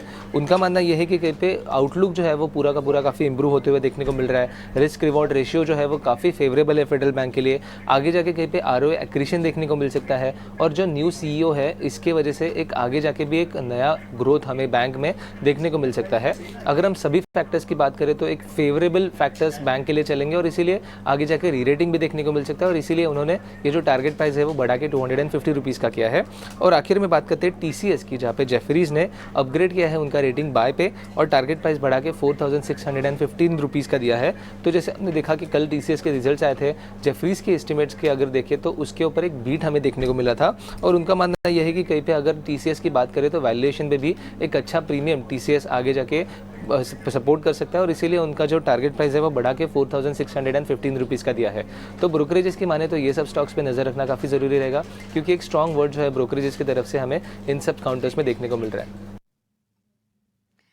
ठीक है, तो ये TCS की ब्रोकरेज थोड़ी देर पहले शरद से भी हमने समझा था, लेकिन उसके अलावा वेदांत फैशन, टेलीकॉम स्टॉक्स, जोमेटो पर कुछ रिपोर्ट्स आ रही हैं इंटरेस्टिंग। प्रेस्टीज एस्टेट जैसे स्टॉक्स आज के सेशन में फोकस में रह सकते हैं। चाइना से एक डाटा आया है, ये चाइना का ट्रेड डाटा है जो कि एजेंसीज के हवाले से खबर आई है कि 8% ग्रोथ आनी चाहिए थी, ग्रोथ आई है 8.5% की। आप इसको दो हिस्सों से देख सकते हैं। पहला, इसमें ग्लोबल मार्केट्स की छवि साफ दिखती है कि किसी तरह की कोई प्रॉब्लम नहीं है। चाइना टिपिकली जिस चीज़ के लिए जाना जाता है एक्सपोर्ट्स के लिए, वो अपना अच्छा कर रहा है, जितना अनुमान था उससे कहीं ज़्यादा है। दूसरी इसके अंदर छुपी हुई चीज़ क्या है कि वैसी कोई दिक्कत नहीं है चाइना के अंदर, कोई प्रॉब्लम नहीं है, तो आपका पीयर ऑलरेडी एक अवेलेबल है। पहले जब चाइना की प्रॉब्लम थी तो मनी काफ़ी हद तक मूव होकर इंडिया में आई, लेकिन अगर वो डाटा इस तरह के अनुमान से ज़्यादा दिखाएगा या अनुमान के बेहतर भी दिखा सकता है तो वो आपके लिए एक थोड़ा सा सेटबैक के तौर पर भी हो सकता है। लेकिन वैसे अगर आप मेरे से पूछेंगे तो इसके अंदर आप क्या रीड करेंगे तो मैं बोलूँगा इसमें पॉजिटिव रीड करूँगा कि चाइना का ठीक होना ज़्यादा अच्छा है ग्लोबल मार्केट्स और पूरे ओवरऑल सिनेरियो के लिए। और इसमें ध्यान रखिएगा, चाइना जब इस तरह का डाटा देगा ना, दो चीज़ें बड़ी इंपॉर्टेंट होती हैं। पहला, ये जो एक्सपोर्ट से जुड़ी हुई, ट्रेड से जुड़ी हुई, शिपिंग वाली कंपनीज, ये सब जुड़ी हुई कंपनी, एक तो ये, और दूसरा मेटल्स पे भी इसका इनडायरेक्टली इम्पैक्ट आता है। ठीक है, तो मेटल्स का कंजम्पशन और प्रोडक्शन दोनों के मामले में चाइना सबसे बड़ा है और ये शिपिंग से जुड़ी हुई कंपनीज भी इंपॉर्टेंट हो जाती हैं। आगे फिर तो स्पेसिफिक हो जाता है कि कौन सी चीज़ आप कहाँ पे देखें। खैर, हम आगे बढ़ रहे। एक खबर अभी थोड़ी देर पहले आशीषा हमको बता रही थी कि 16 तारीख को जी एंटरटेनमेंट की एक बैठक है फंड रेजिंग को लेकर। ये शेयर चला नहीं है, ये शेयर टूटा भी तो नहीं है, ये दोनों ही हिस्से इसके साथ में है। ये 150 के आसपास ऐसे फेविकॉल का मजबूत जोड़ होता है ना, चिपक के बैठ गया है। आप पिछला एक महीना उठा के देखो, दिखाना है इसका 1 महीने का चार्ट, आप 1 महीना उठा के देखिए। अरोड़ा जी आपके पास आ रहा हूँ, जब तक आप भी चार्ट देखना। हाँ, जी एंटरटेनमेंट के लिए जरा मैं भी स्क्रीन पर दिखाता हूँ। 1 मंथ का चार्ट दिखाओ, 1 मंथ। प्रोड्यूसर साहब थोड़ा फास्ट। तो आप देखेंगे 1 महीने के अंदर इसने कुछ खास नहीं किया और ये एज इट इज़ रेंज के अंदर उल्टा गिरा ही है 11%। आप ये भी सोच लो आप। ठीक है, अरोड़ा जी अब खबर आ रही है पैसा जुटाएंगे ना जुटाएंगे 16 तारीख के बाद पता लगेगा। मेरा अपना असेसमेंट कहता है कि फंड रेज हो जाएगा इनसे, ऐसी कोई दिक्कत नहीं है, लास्ट टाइम भी इन्होंने करके दिखाया हुआ है। तो क्या चलेगा, क्या ये शेयर चल सकता है यहाँ से? देखिए लास्ट टाइम भी हमारी वीसी के बारे में बात हुई थी, तब 130 35 था, वहां से स्टॉक ने दौड़ लगाई थी 170 और स्टॉक ने हायर हाई का पैटर्न बनाया था। मुझे लगता है अभी जो स्टॉक ने बेस बनाया 125 130 लास्ट कुछ हफ्तों में, वो बहुत इंपॉर्टेंट बेस है और शायद वो नहीं टूटे। बट एक ब्रेकआउट ट्रेड मोमेंटम ट्रेड के लिए हमें 155 के लेवल को एक बार ब्रेक होने देना चाहिए, वहां पे स्टॉक में अच्छा मोमेंटम आ सकता है। अभी स्टॉक एक कंसोलिडेशन फेज में चल रहा है, डाउनवर्ड ट्रेंड में चल रहा है। एक बार 155 ब्रेक होता है वहां से बाय कर सकते हैं। स्टॉप लॉस रखना चाहिए 147 का और टारगेट रहेंगे इसमें 165 से लेके 170। Done sir. तो आप ये कह रहे हैं कि इसके अंदर टारगेट अभी भी 170 तक ही खुल, देखिए है एक रेंज का स्टॉक है, इसमें कोई बात नहीं, और ये चलेगा खबर से। आप सोचे इसमें हम टेक्निकली दिमाग लगा लें, कुछ नहीं होगा। आप सोचे इसके अंदर हमको, अब तो खैर डेरिवेटिव का पार्ट भी नहीं रहा, एफ से बाहर हो गया ये, लेकिन फिर भी अगर आप सोचे कि कुछ और नहीं होगा, इसमें से दो ही लोग इसको अच्छे से मोमेंटम दे सकते हैं। पहला, या तो इस कंपनी को लेकर कोई एक्विजिशन की या बेचने की या कोई और बड़े चेंजेस की खबर आए जो कि मैनेजमेंट के पॉइंट ऑफ व्यू से ड्यू है, ठीक। दूसरा, या तो इस तरह की खबरें आए, फंड रेजिंग होना या इस तरह की, ये भी वेटेज रखती है, लेकिन ये सेकंड लेग की वेटेज रखती है। फर्स्ट लेग में तो कंपनी का हेर फेर होना चाहिए, ऊपर नीचे, प्रमोटर स्टेक, एमडी का पोजीशन बदलना, ये सबसे बहुत तेज़ असर आएगा। फिलहाल के लिए नोटिस करवा दिया, तो आप चाहें तो हल्का फुल्के पोजीशंस ले भी सकते हैं। फेयर वैल्यू पे यहाँ पे दिखता है शेयर। एक मैं शेयर अंशुल जैन आपसे पता करूँगा, आप कह रहे हैं ना कि कैश के स्टॉक्स पर आप ज़्यादा ध्यान देंगे। मैं शुगर पे काफ़ी बुलिश हूँ सर, और कल आप एक एक शुगर का स्टॉक दिखाओ जरा प्रोड्यूसर्स ऑफ स्क्रीन पर, बजाज, हिंदुस्तान, रेणुका, द्वारकेश, बलराम, ज़्यादातर शुगर स्टॉक्स आपको ठीक दिखे होंगे और वो अच्छे चले भी हैं। इसी कड़ी में मैंने एक और शेयर भी निकाला है सर, वो है राणा शुगर। मैं अपनी स्क्रीन से दिखाऊंगा आपको चार्ट, आप जरा देखिएगा। मेरे को लग रहा है बढ़िया बेस बना हुआ है, एक ब्रेकआउट की होगी इसके अंदर तैयारी, अब अच्छा मूवमेंट दे सकता है। कम से कम 10% चलना चाहिए, 10 भी का उससे ज़्यादा ही चलना चाहिए, 20%। 30 रुपये का मेरा टारगेट है सर, ये चलेगा क्या राणा शुगर? देखिए डिम्पी जी, स्टैंडर्ड डिस्क्लेमर से स्टार्ट करूंगा। बजाज हिंदुस्तान जो आपने डिस्कस किया है, ये हमने ट्यूसडे अपने क्लाइंट्स को बाय दिया था 43 में, ऑलमोस्ट 7-8% बढ़ गया। हमारा टारगेट लगभग यहाँ पे 54 का इमीडिएट बेसिस पे है। दूसरा, राणा शुगर में भी बहुत बेहतरीन चार्ट स्ट्रक्चर बना है। वीकली चार्ट पे कप एंड हैंडल पैटर्न है, almost on the verge of breakout है, और वीकली पे जो हैंडल बना है ये एक्सट्रीमली टाइट है। तो जब इतने टाइट हैंडल से ब्रेकआउट आता है जो 26.4 के ऊपर है, तो स्टॉक में 20% का मूव बहुत तेजी से आता है। तो राणा शुगर को बाई करके चलना चाहिए। बजाज हिंदुस्तान अगर आपके पास है तो वहां पे 50% प्रॉफिट बुकिंग करके कैपिटल राणा शुगर में कन्वर्ट कीजिए। 26 रुपए 30 पैसा निकलते से स्टॉक में एकदम से 20% का एकदम स्पर्ट आएगा, और वॉल्यूम्स के साथ आएगा, क्योंकि वॉल्यूम एक्सट्रीमली टाइट है इस हैंडल में। और हैंडल तक जब हम नेकलाइन तक गए थे, तब वॉल्यूम 150 और 200% की वॉल्यूम बार्स बनी थी। तो वॉल्यूम पैटर्न भी बहुत अच्छा है, प्राइस पैटर्न भी बहुत अच्छा है। 26-30 के ऊपर केवल ब्रेकआउट की जरूरत है। मेरे को थैंक यू नहीं बोलते हो सर, हम आपको इतने बढ़िया बढ़िया शेयर ढूंढ के देते हैं, आपने इतनी बड़ी बात बोल दी, सब कुछ ठीक है, प्राइस भी बढ़िया, वॉल्यूम भी, आपने एक बार भी थैंक यू नहीं बोला कि अच्छा शेयर आपने ढूंढ के निकाला है। अरे सर, बहुत बहुत धन्यवाद। आप शुगर आप ही नोटिस कराए थे हमको, अब आप बोलेंगे कि थैंक यू बोल के लेना पड़ता है। ठीक है सर, वेरी गुड सर, अच्छा लगता है व्हाट्सएप पे सर, मैंने अच्छा कल लगता है। देखिए कई बार ना थैंक यू भी मांग लेना चाहिए। हाँ बोलिए सर, कुछ कह रहे हैं आप? व्हाट्सएप पे धन्यवाद मैंने आपको कल बजाज इनके लिए पहले ही दे दिया था। अच्छा सर, मैंने माफ़ी चाहता हूँ, मैं देख नहीं पाऊंगा वो व्हाट्सअप, लेकिन इसके लिए बहुत बहुत शुक्रिया, thank you very much sir. ये तो सिर्फ मजाक है, ऐसा कुछ नहीं है, आप थैंक यू ना भी करेंगे, देखिए व्यूअर्स के पैसे बन जाए, अच्छे शेयर निकल जाए। हम सबको, हम सुबह पाँच आदमी सुबह योगा, एक्सरसाइज, सुबह मॉर्निंग वॉक छोड़ के ये डाटा देख रहे हैं। किस चीज़ के लिए देख रहे हैं, किस चीज़ के लिए? इसी चीज़ के लिए कि चलो ठीक है, अभी हमारी भी इंटेलिजेंस है, थोड़ा फ़ायदा भी हो जाएगा सब लोगों का। एक मिलजुल के एक पूरा एक कॉर्पस, एक सोसाइटी बनी हुई है ट्रेडर्स की और स्विंग ट्रेडर्स की, उसके बीच में कुछ लोग बोलने वाले हैं, कुछ लोग सुनने वाले हैं, कुछ लोग जानने वाले हैं, कुछ लोग करने वाले हैं। और ये सारे के सारे शेयर आपको मैं सच्ची बात बताऊं सर, ऐसा नहीं कि सारी खोज मेरी होती है, मेरे को भी मल्टीपल लोग कुछ ना कुछ भेजते रहते हैं, और जब मैं उसको पढ़ लेता हूँ तो मेरा इंटेलिजेंस का लेवल एकदम से ऐसे ऊपर हो जाता है। वही मैं आपके सामने रख के पूछ लेता हूँ। ये राणा शुगर भी मेरे को किसी ने भेजा है एक्चुअली में, तो मैंने उसके चार्ट देखे तो मेरे को ये ठीक लगा, मेरे को लगा अंशुल जी से कंफर्म कर लेना चाहिए, तो आपने बता दिया, काम हो गया। पूजा जी। बिल्कुल। तो चलिए अब आगे बढ़ते हैं, कुछ और भी स्टॉक्स पर चर्चा कर लेते हैं जो कि खबरों और ब्रोकरेज रिपोर्ट्स के चलते या फोकस में है। उसमें एक बार ये राणा शुगर्स तो हमने हाईलाइट किया आपके लिए। फेडरल बैंक एक बार ये भी देख लेते हैं क्योंकि रिपोर्ट्स काफ़ी पॉजिटिव आ रही हैं फेडरल बैंक पर, और कल हमने देखा कि अपने दिन के ऊपरी स्तर पर जाकर ये स्टॉक क्लोज भी हुआ, और आज रिपोर्ट भी आ रही है यूबीएस की, न्यूट्रल से बढ़ाकर खरीदारी की राय वो देख रहे हैं, लक्ष्य भी 250 तक का बढ़ा दिया, और इनका कहना है कि रिस्क रिवॉर्ड काफ़ी बेहतर नज़र आ रहा है स्टॉक के लिए। अंशुल जी, अंशुल से सवाल हो चुका है। अक्षय जी, आपकी क्या सलाह होगी फेडरल बैंक पर? क्या आपको भी रिस्क रिवॉर्ड अच्छा लग रहा है इन स्तरों पर? जी, देखिए स्टॉक का व्यू तो बहुत ही पॉजिटिव है। ऑल टाइम हाई पे ट्रेड हो रहा है, वॉल्यूम्स अच्छे खासे पिकअप हो रहे हैं, और आप एक्शन देखे 180 से 190 में बहुत बढ़िया बाइंग, डिलीवरी बेस्ड बाइंग वो देखने को मिली है। पर अगर आप नए एंट्रेंट हो, अभी आप ये स्तर पे खरीदना चाहते हैं ब्रोकरेज रिपोर्ट्स पे, तो मैं कहूंगा कि एक थोड़ा सा डिफेंसिव बैकफुट ले ले, क्योंकि काफी ओवरबॉट है प्राइस चार्ट पे। 300 के 200 के आसपास अगर छूता है स्टॉक, तो शायद एक बार हल्का सा रुक सकता है वहां पे, और थोड़ी सी जो है मुनाफा वसूली मिल सकती है। 190 के आसपास जब भी मिले, मेरा कंफर्ट रहेगा स्टॉक को एक्यूमुलेट करने में।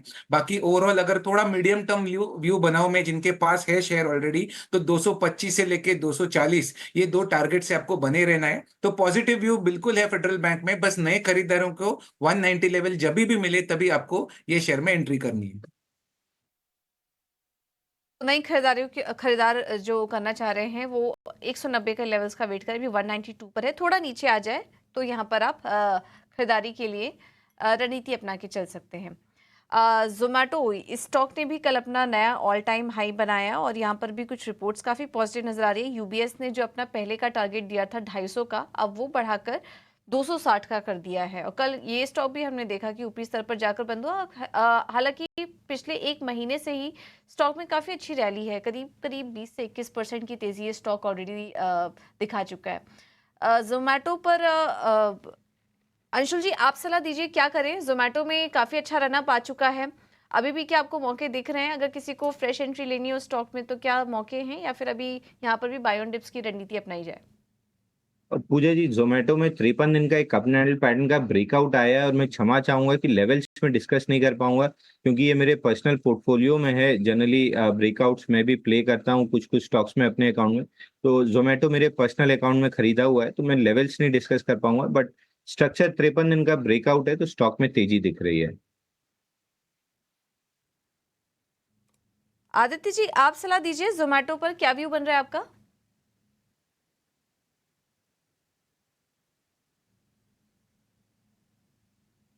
काफी पॉजिटिव व्यू है, मैं भी राय से सहमत हूँ।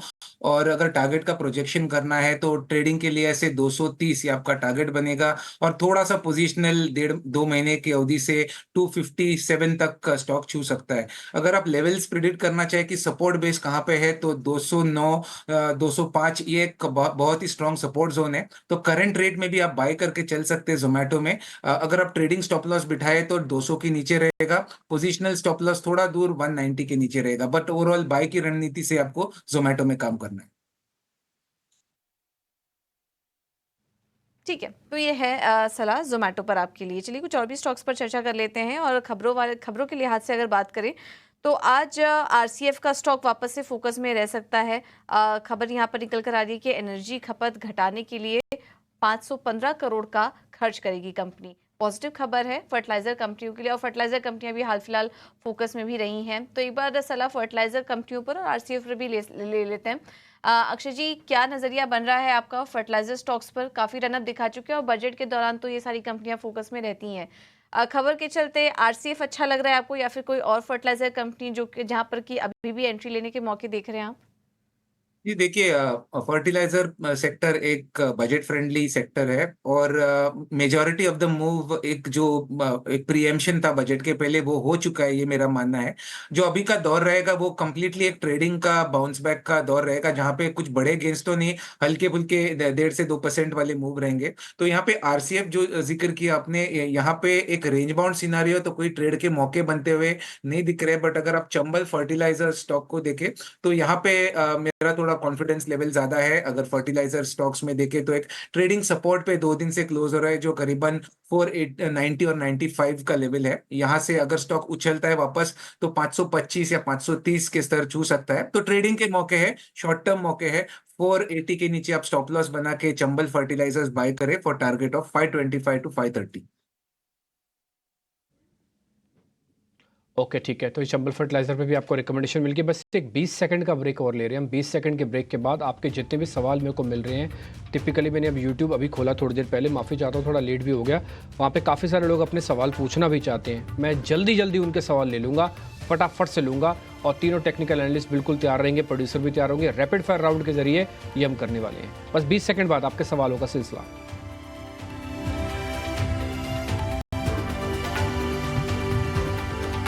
फोन पे गर्व से पेश करता है शेयर डॉट मार्केट। 31 जुलाई तक डीमैट अकाउंट खोलें और 31 दिसंबर तक पाएं zero brokerage, FNO and intraday equity delivery wealth basket पर और अकाउंट खोलने का 0 फी।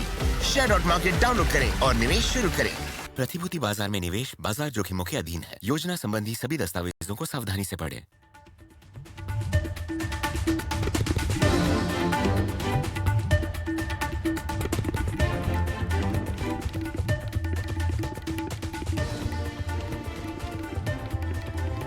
ठीक है, बिल्कुल तैयार हो जाइएगा सामने। फटाफट से हम सवाल लेना शुरू कर रहे हैं। राम जय का सवाल ले रहा हूँ पहले मैं। एशियन पेंट पे है, जरा बताएंगे आप?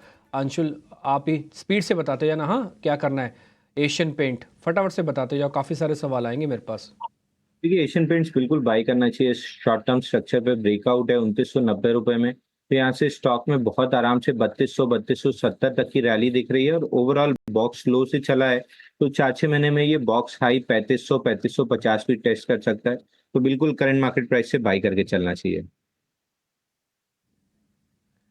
ठीक है, एंजल वन पे एक सवाल ले लेता हूँ। महापात्रा जी का सवाल अभी मेरे को मिला है। एंजल वन ब्रोकिंग, जरा अक्षय जी स्पीड से देख के बताना। एंजल वन जी, एंजल वन ब्रोकिंग का अगर आप प्राइस स्ट्रक्चर देखें तो थोड़ी सी नरमी है स्टॉक में। तो यहाँ पे मैं कहूंगा कि खरीदारी न करें। एक सपोर्ट बेस जरूर है करीबन 2130 के आसपास, वहां पे एक बार रिव्यू करना पड़ेगा। पर करंट स्ट्रक्चर जिस तरीके से है तो मैं कहूंगा थोड़ा सा वेट एंड वॉच करने की राय रखूंगा एंजल वन में। लक्ष्मी जी का सवाल BEL पे है। ये सवाल एक किसी और ने भी पूछा था, मैं एक दोनों का कॉमन सवाल लेता हूँ। BEL, आदित्य जी जरा स्पीड से बताइए। BEL प्रोड्यूसर साहब स्टैंप लगाते जाना। देखिए बीएल को अभी थोड़ा सा अवॉइड करना चाहिए। स्टॉक को 342 के ऊपर क्लोज होने दीजिए, फिर बाय का व्यू लीजिए, अदरवाइज अभी अवॉइड करिए। ठीक है, MGL भी आप ही चेक कर लो सर। आदित्य जी MGL जरा जल्दी से चेक करना। हेमंत जी का सवाल आया है। MGL एक रेंज बाउंड स्टॉक है अभी और रेंज में ट्रेड कर रहा है। इसका ब्रेकआउट का वेट करें 1760 के ऊपर, वहां पे अच्छा मोमेंटम मिल सकता है, वहां पे आप बाय कर सकते हैं। स्टॉप लॉस रखिए आप 1710 का और टारगेट रहेंगे इसमें 1800 से 1820 के। इस पे बाय के स्टैंप है, ये बढ़िया स्टॉक बता रहे हैं सर। जल्दी जल्दी स्टैंप लगाओ प्रोड्यूसर साहब, आपसे तेज तो मैं सुन के बोल रहा हूँ, इतने में तो आपको ठोक देना चाहिए स्टैंप। ठीक है, आगे जरा एक दो शेयर और लेते हैं। जरा दीपक नाइट्रेट के बारे में और बता दीजिए, फिर मैं एक और शेयर भी लूँगा। दीपक नाइट्रेट सर, दीपक नाइट्रेट। अंशुल जी आपको देखना है। दीपक नाइट्रेट में डिम्पी जी बड़ा बेस ब्रेकआउट है। 113 हफ्ते का फ्लैट बेस बना था जहां से स्टॉक चला है। तो यहाँ से 7-8% की और रैली रह सकती है। 2850 से लेके 2900 तक का टारगेट इमीडिएट बेसिस पे मिलेगा। 5 दिन की टाइट कंसोलिडेशन से ब्रेकआउट आ रहा है। ठीक है, एक इरडा पे भी काफ़ी सारे सवाल आ रहे हैं। IREDA इरडा, एक बार जरा आप चेक करेंगे। अंशुल जी आप ही चेक कीजिए। इरडा 97 डेज का बेस ब्रेकआउट था 201 रुपए पे, जहां पे बाई दिया था।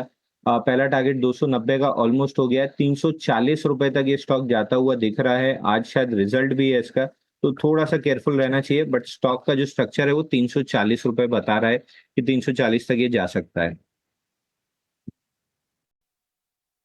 शेयर हो रहा है IRFC। अक्षय जी जरा आप चेक करना IRFC प्रोड्यूसर साहब बिल्कुल तैयार रहना स्टैंप के जी लिए। IRFC स्ट्रक्चर पॉजिटिव है। 200 का एक सपोर्ट बेस बनने के बाद अगला मोमेंटम राउंड रिगेन करने की कोशिश में है। बाय करने की सलाह रखूंगा for target of 220 227। Stop plus 195 के नीचे बनाएगी।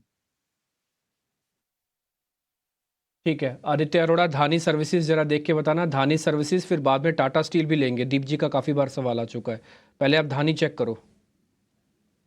देखिए धानी एक अभी कंसोलिडेशन में इसको बाय कर सकते हैं 56.50 के ऊपर। स्टॉप लॉस लगाइए 52 का और टारगेट रहेगा इसमें 60 का।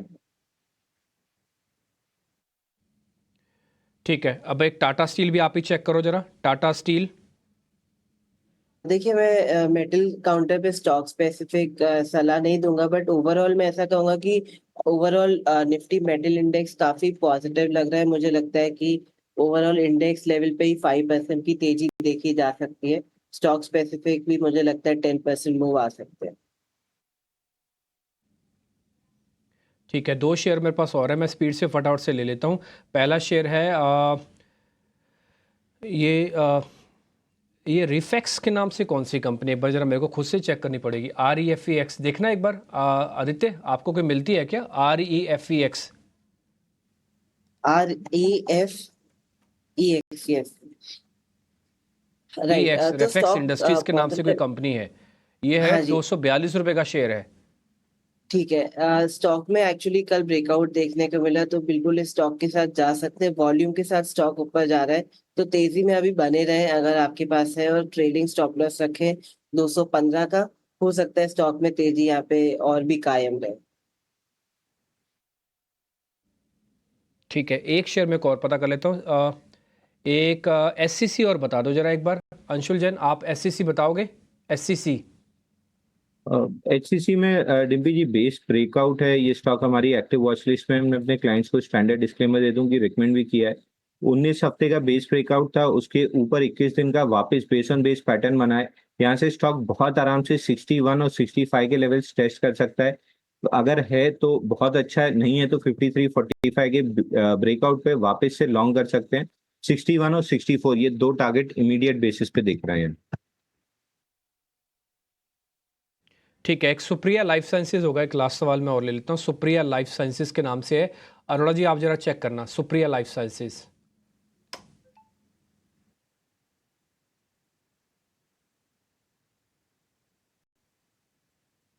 देखिए स्टॉक एक कंसोलिडेशन में है, बट मुझे लगता है अगर थोड़ा लंबा नजरिया बनाए तो स्टॉक का पैटर्न बहुत बेहतरीन बन रहा है, और इसको अक्यूमुलेट किया जा सकता है एट करंट लेवल ऑफ 398, और स्टॉप लॉस लगाए 375 का।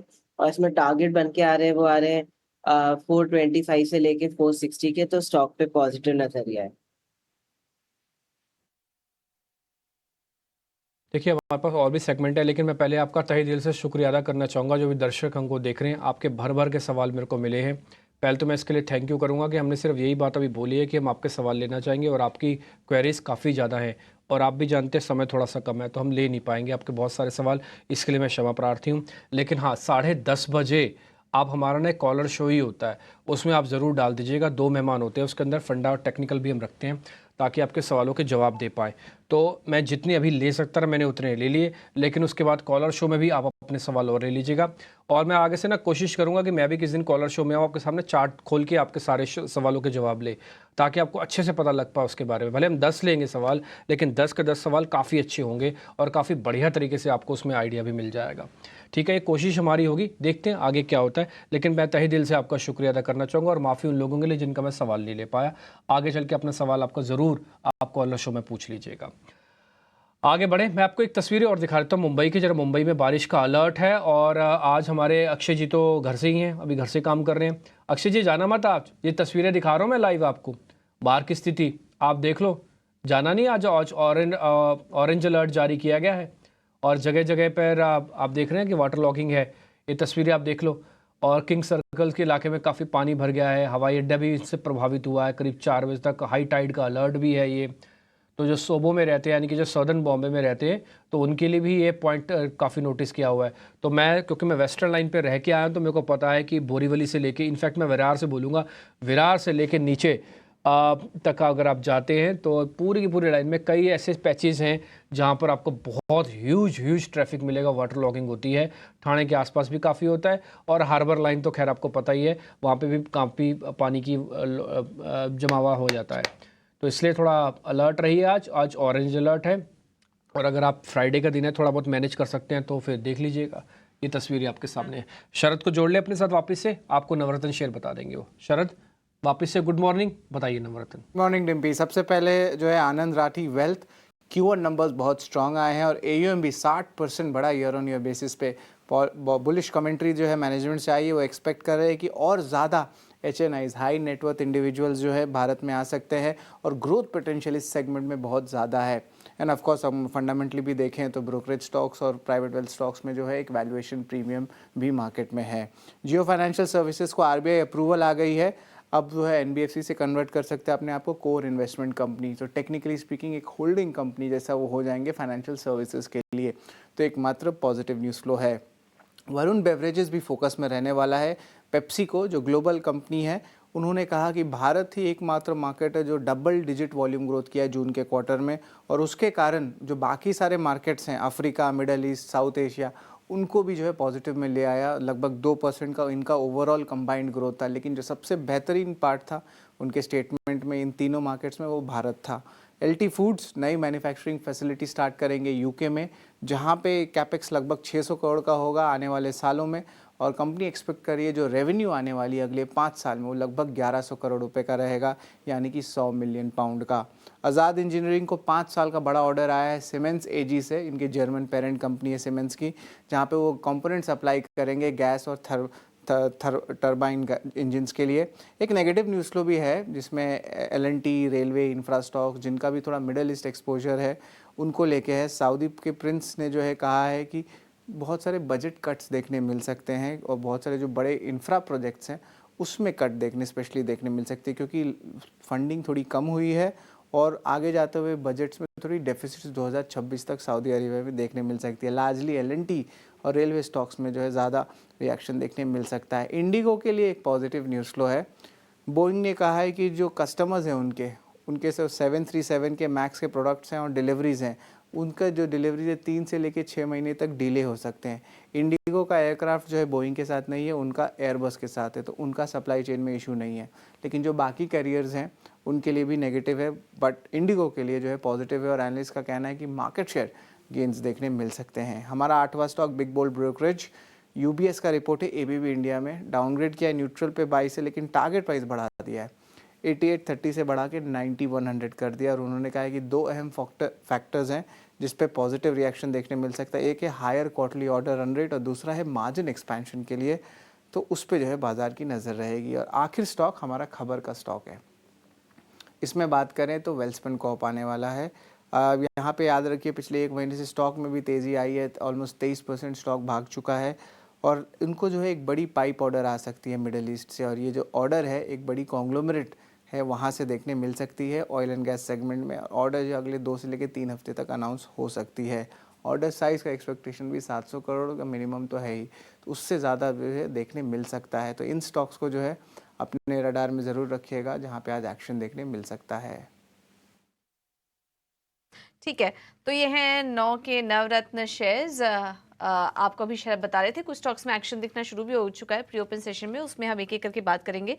लेकिन चलिए, इस बीच हमारे साथ राहुल शाह भी मौजूद हैं। Rahul ji, thank you so much ET now Swadesh को समय देने के लिए।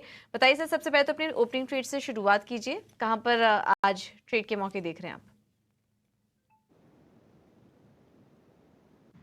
हाय, गुड मॉर्निंग। आई थिंक जिस तरह से मार्केट का सेटअप हम देखने को मिला है हम लास्ट फ्यू सेशंस के अंदर, एक चीज़ तो पक्का है कि बाजार लगातार न्यू हाइज मारता रहेगा, और जिस तरह से सेटअप भी है मेरे ख्याल से वो तेजी में ब्रेक नहीं आएगी। और सेक्टर वाइज देखें, हम जो परफॉर्मेंस देखें लास्ट एक महीने के अंदर, तो हम देखें कि सभी sector except for PSU banks के अलावा सभी सेक्टर में अच्छी खासी बाइंग देखने को मिली है।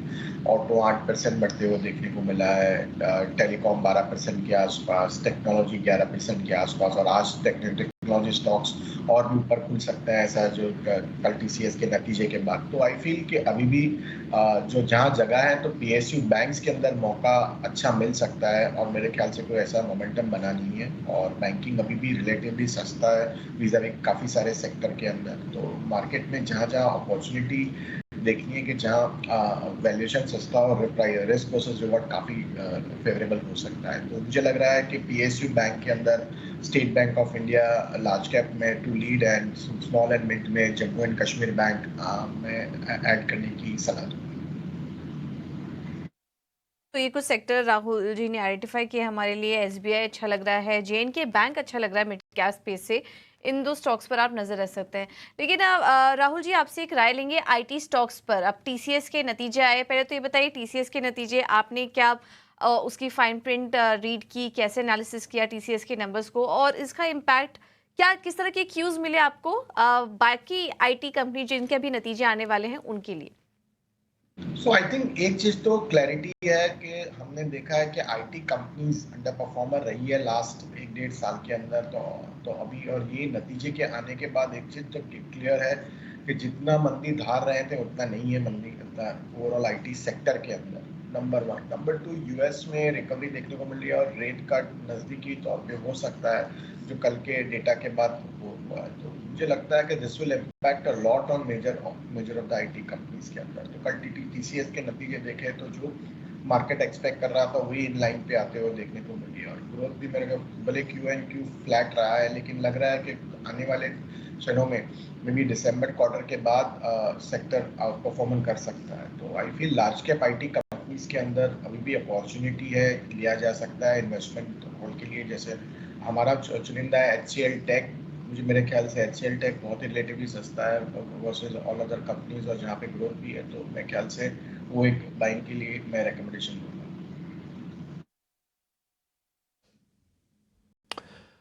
ठीक है सर, तो खैर 1-1.5 मिनट के बाद बाजार खुल जाएगा, लेकिन ये जो भी आपको राहुल जी ने टेक बताया ना पूरा IT को लेकर, ये इंटरेस्टिंग है। अगर आप YouTube पे वापस से देखना चाहें ना, ज़रूर एक बार सुनिएगा। उन्होंने 3-4 पॉइंट्स में क्लियर कर दिया कि IT को लेकर इस समय सोच क्या, एक ही नंबर आने से क्लियर हो रहा है बहुत सारी चीज़ें। ठीक है, आप ध्यान दीजिएगा। आज निफ्टी पे आते हैं, पहले 72 पॉइंट ऊपर खोल रहा है, यानी कि जितना गिफ्ट निफ्टी दिखा रहा था ऑलमोस्ट उतना ही आपको ऊपर दिखेगा। ये बैंक निफ्टी के अंदर फ्लैट ट्रेंड है, 2 पॉइंट की सिर्फ तेज़ी है। एक बार HDFC को चेक करना होगा, हालांकि ये भी फ्लैट ही खुल रहा है, HDFC भी फ्लैट खुल रहा है, लेकिन HDFC ही कंटिन्यू करे या फिर एक्सेस कंटिन्यू करे, जैसे सुबह अंशुल जी बता रहे थे। ये 2-4 बैंकों का कॉम्बिनेशन आएगा तो फिर ये भी आपको दिखेगा ऊपर। ये देखिए फ्लैट है, और आप बैंक निफ्टी भी देखोगे वो भी फ्लैट है, सिर्फ 2 ही पॉइंट ऊपर है बैंक निफ्टी के अंदर। मेरे को भी बड़ी हैरानी हो रही है, सिर्फ 2 ही पॉइंट है। और ये IT की बदौलत ही ऐसा हो रहा है, जिसमें मैंने आपको शुरुआत में बताया था कि IT का डाइवर्जेंस आपको दिखेगा। एक बार जरा TCS दिखाना, TCS कितने गैप के साथ खुल रहा है, जरा जल्दी से दिखाइएगा। TCS खुल रहा है 1.5%, अच्छा तो निफ्टी IT है करीब 1.5% है, TCS दिखाना 1.5%। एग्जैक्टली हमारी यही कैलकुलेशन थी कि 1.5% के गैप के साथ TCS खुलेगा। आप मानोगे, यकीन नहीं करोगे, आप सुबह उठा के देख लेना, हमने तो बहुत ज़ोर से बात रखी, आदित्य भी इस चीज़ के गवाह हैं। हमारी अपनी कैलकुलेशन कहते हैं कि 1.5% से ज़्यादा गैप नहीं देगा TCS, और मेरा भी निजी तौर पर मानना है कि चलने के बाद आप थोड़ा बहुत और समझ ले तो समझ ले, उसके बाद मेरे को लगता नहीं कि TCS बहुत तेज़ी से ऊपर आ जाएगा, ऐसा मेरा मानना है निजी तौर। अपने वित्तीय सलाहकारों से पूछ लीजिएगा, ऐसा मत कहिएगा कि आपने हमारे पैसे रुकवा दिए मरवा दिए, ऐसा टाइप कुछ नहीं है। ये मैं अपना एनालिसिस बता रहा हूँ, तो एक तो मेरा बिल्कुल ठीक निकला। मेरे नंबर्स बहुत अच्छे नहीं है, नंबर अच्छे हैं, मैंने बहुत वर्ड निकाल रखा उसमें से बाहर। ठीक जी, कुल मिला के सेटअप ठीक है, इसमें कोई दो राय नहीं है। और दूसरी IT कंपनीज भी शायद थोड़ी हेल्प करेंगी। एक बार जरा इन्फोसिस, HCL टेक, विप्रो, ये सब भी दिखाएगा स्क्रीन पर। खैर अब तो बाजार ही खुल रहा है, तो इन सबको नोटिस करने वाला होगा आज का दिन। खैर अब मैं आपको सामने दिखाता हूँ कौन कौन से शेयर बढ़कर आज खुल रहे हैं। आज शुगर स्टॉक पे फिर से ध्यान रखिएगा बॉस। अब मेरा मानना है कि आज शुगर स्टॉक फिर से आपको बढ़िया चलते हुए दिखेंगे, और एक कमोडिटी का प्ले आ सकता है। 1400 शेयर एडवांसेस के साथ खुले हैं, 64 पॉइंट की बढ़त है। बैंक निफ्टी में 57 पॉइंट है, और ये शुगर की कंपनीज भी फायर करना सर ने शुरू कर दिया। TCS 1.5% ऊपर है। जो 1.5% ऊपर आया ना सिर्फ, वो 1.5% अभी ऊपर है, तो और अभी कुछ नहीं आया है। इन्फोसिस, विप्रो, इन सब में भी अच्छी बढ़त आप देख रहे होंगे। HCL टेक भी आज ऊपर आ गया है, 1.5 से 2% है। तो मेरे को TCS से हटकर जो मैं दूसरी कंपनीज देख रहा हूँ ना, वो ज़्यादा अच्छी दिख रही हैं। LTI माइंडट्री भी इसमें से एक होगा, करीब 2%, वहाँ पे भी तेज़ी है। आज मैं जो पहले 5 काउंटर देख रहा हूँ ना निफ्टी के टॉप गेनर्स में से, वो IT ही हैं। इसलिए आप देख रहे होंगे जो डाइवर्जेंस है निफ्टी और बैंक निफ्टी का आपको क्लियरली विजिबल हो रहा होगा, क्योंकि LTI Mindtree, Wipro, Infosys, TCS, HCL tech, Infosys, ये 5 शेयर्स ने आज पहले का समा बांध रखा है। और मैंने आपको पूजा सुबह भी ये बात बताई थी कि IT का जो डाइवर्जेंस है वो क्लियरली विजिबल होगा। 1.5% TCS मिलेगा। मेरा TCS में कम इंटरेस्ट, TCS के अलावा शेयर्स में ज़्यादा इंटरेस्ट है। मैंने आपको ADR से भी थोड़ी बहुत आपकी बताने की हेल्प की थी कि अगर आपको दूसरे शेयर्स भी देखने हैं वो भी इतने ही गैप के साथ आ जाएंगे। ठीक, तो ये तो मोटा मोटी है। तो आज का व्यू पॉइंट, पहले बड़े शेयरों में आज IT का दबदबा है। मैं अगर इसके इतर कुछ और देखता हूँ, जैसे मैं आता हूँ निफ्टी के 200 शेयर पे, तो मेरे को एक ऑयल इंडिया नाम की कंपनी है, जरा वो दिखाइए। वो दिन के ऊपरी स्तरों पर है, इस समय 3% ऊपर है। सुप्रीम इंडस्ट्रीज़ होगा, वो करीब 2 से 2.5% है। एम्फेसिस है, एक छोटी IT कंपनी है, ये भी 2% ऊपर है। तो ये सभी के सभी शेयर्स भी चल रहे हैं, ऐसा नहीं है कि ये सब में कमज़ोरी है। अब जरा मैं वीक काउंटर्स आपको दिखाता हूँ। मारुति के अंदर आज शुरुआती कमज़ोरी है, IOC के अंदर शुरुआती कमज़ोरी है। देखिए क्रूड के अंदर ना एक ब्रेकआउट जैसा लग रहा है, और मेरे को लगता है कि क्रूड थोड़ा चल सकता है। अगर क्रूड चला तो ऑयल मार्केटिंग कंपनीज पे प्रेशर आएगा। कल चल तो गई थी ऑयल मार्केटिंग कंपनीज, लेकिन मेरा डाउट था, और कल भी मैंने ये बात 12 बजे के शो में भी रिकॉल करवाई थी जब मेरे साथ विनय रजानी हुआ करते। तो 70 पॉइंट की बढ़त निफ्टी के पास है। एक बार वापस उन 5 काउंटर्स को दिखाना जो निफ्टी के वेटेज वाले शेयर्स हैं, उसमें HDFC दिखाओ। HDFC के अंदर शुरुआती बढ़त आज नहीं है, 4 रुपये की गिरावट है। रिलायंस इंडस्ट्री सिर्फ 3 रुपये ऊपर है, 3 से 7 रुपये ऊपर है। एक बार जरा HDFC बैंक भी हो गया। अब आप दिखाओ L&T, इन्फोसिस, TCS तो खैर हमारे देखे हुए हैं, L&T और दिखा दो, और एक HUL और दिखा दो बस, और एक मारुति और दिखा देना। तो जितने भी शेयर मैं देख रहा हूँ उन सब में अगर मैं IT वाली ब्रैकेट को हटा दूँ, जहाँ पे 1-1.5% तक की तेज़ी है, और सारे शेयर या तो ठुस है, या तो बिल्कुल रेंज के अंदर है, या तो उनमें लाल निशान है। जैसे HUL, मारुति लाल निशान में आ गए। L&T के अंदर भी कोई बड़ा मूव नहीं है, रिलायंस कोई बड़ा मूव नहीं है, HDFC बैंक कोई बड़ा मूव नहीं है। ये बैंक निफ्टी पे अपनी स्क्रीन पर देखो आप सिर्फ 44 पॉइंट ऊपर हैं। इसलिए मैंने आपके सामने सुबह डाटा के एनालिसिस पे ये बात रखी भी थी आपसे कि भाई आप 12 तारीख से लेके अब 22 तारीख तक इंडाइसिस से बहुत ज़्यादा उम्मीद मत करो, मत कुछ। आप ना स्टॉक स्पेसिफिक रखो और अपने आप को उसी चीज़ में ध्यान दो, आपके बढ़िया पैसे बन जाएंगे। आप इंडेक्स में कुछ ज़्यादा दिमाग मत लगाओ।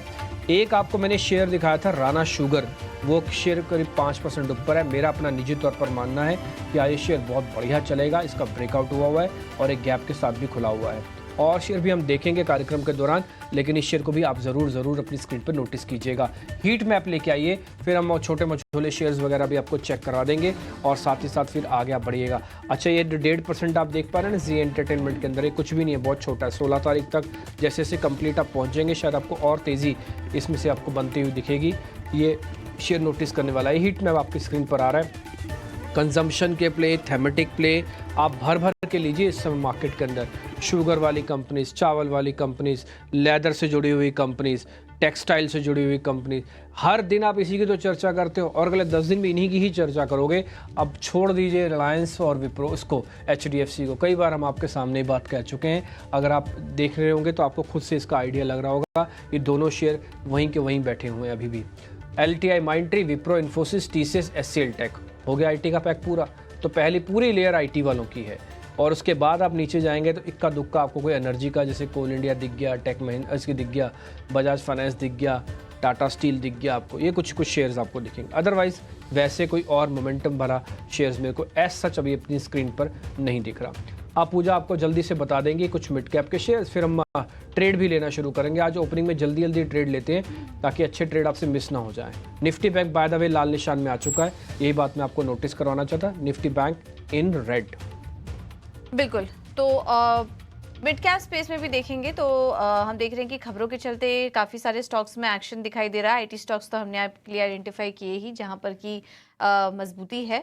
और मिड कैप में भी हम देख रहे हैं कि आईटी स्टॉक्स में अच्छा मोमेंटम बना हुआ है। इसके अलावा ऑयल इंडिया देखिए 4% ऊपर खुला है। फेडरल बैंक हमने आपको नोटिस करवाया था, रिपोर्ट्स पॉजिटिव थी, टारगेट्स बढ़ा दिए हैं कंपनी पर, 2% ऊपर ये स्टॉक भी खुला है।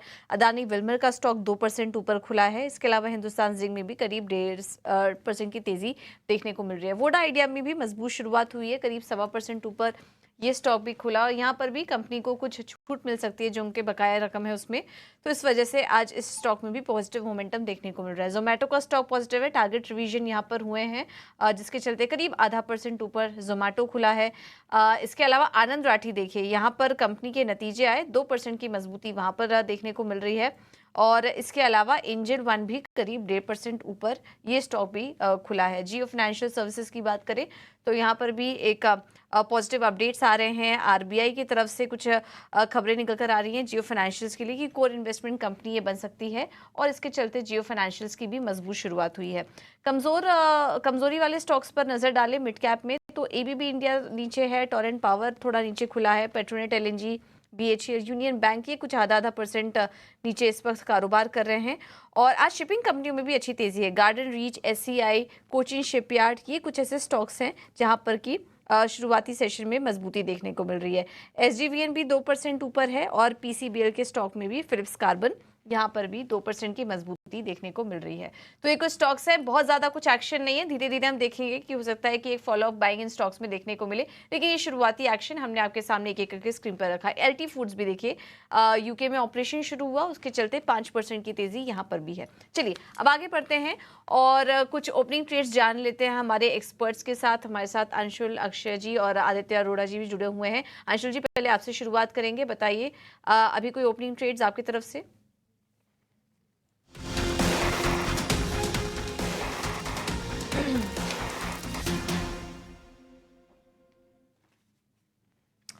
अंशुल जी बताइए आपकी तरफ से आज के लिए ओपनिंग ट्रेड्स। जी, सुंदरम होल्डिंग पहला स्टॉक रहेगा। सुंदरम होल्डिंग बाई करना चाहिए। 63 डेज का कैंडल पैटर्न ब्रेकआउट है, ओपन लो की फॉर्मेशन है। 286 पे करंट मार्केट प्राइस पे बाई करना चाहिए। 275 का स्टॉप लॉस रहेगा। 305 रुपए का पहला टारगेट रहेगा, 320 रुपए का दूसरा टारगेट रहेगा। दूसरा स्टॉक है क्रॉम्पटन, यहाँ पे भी 12 दिन की कंसोलिडेशन से ब्रेकआउट आ रहा है। 431 रुपए 50 पैसे में बाई करना चाहिए। 425 रुपए का स्टॉप लॉस रहेगा और ऊपर में 440 रुपए तक का इमीडिएट टारगेट रहेगा। तो ये दो स्टॉक ओपनिंग ट्रेड में बाई करके चलना चाहिए। पहला है क्रॉम्पटन ग्रीव्स और इसके अलावा सुंदरम होल्डिंग्स, ये थोड़ा हमें डेटाबेस में ढूंढना पड़ेगा। ये स्टॉक का नाम एक बार वापस से रिपीट करेंगे अंशुल जी? पहला स्टॉक आपने कौन सा बताया? Sundaram finance holdings. Sundaram holding जी, ठीक है, तो वो हम अब थोड़ा गलत चल गया था वो स्टॉक, वो आपके सामने लाने की कोशिश करेंगे, उसके लेवल्स वापस से रिवाइज कर देंगे। अक्षय जी बताइए आपकी तरफ से ओपनिंग ट्रेड। जी, आप देखिए मोमेंटम एटलीस्ट दिन के शुरुआत में आईटी क्षेत्र में है, तो डे ट्रेडिंग करना है आपको तो आईटी स्टॉक्स ही चुनना है। यहाँ पे डिक्सन टेक्नोलॉजीज ये मेरा स्टॉक रहेगा फॉर शॉर्ट टर्म ट्रेडिंग या इंट्राडे ट्रेडिंग। 12,300 का स्टॉप लॉस बनाइए, 13,000 पहला टारगेट, 13,150 दूसरा टारगेट।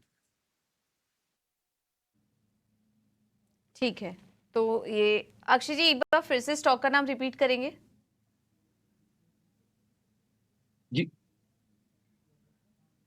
Dixon technologies.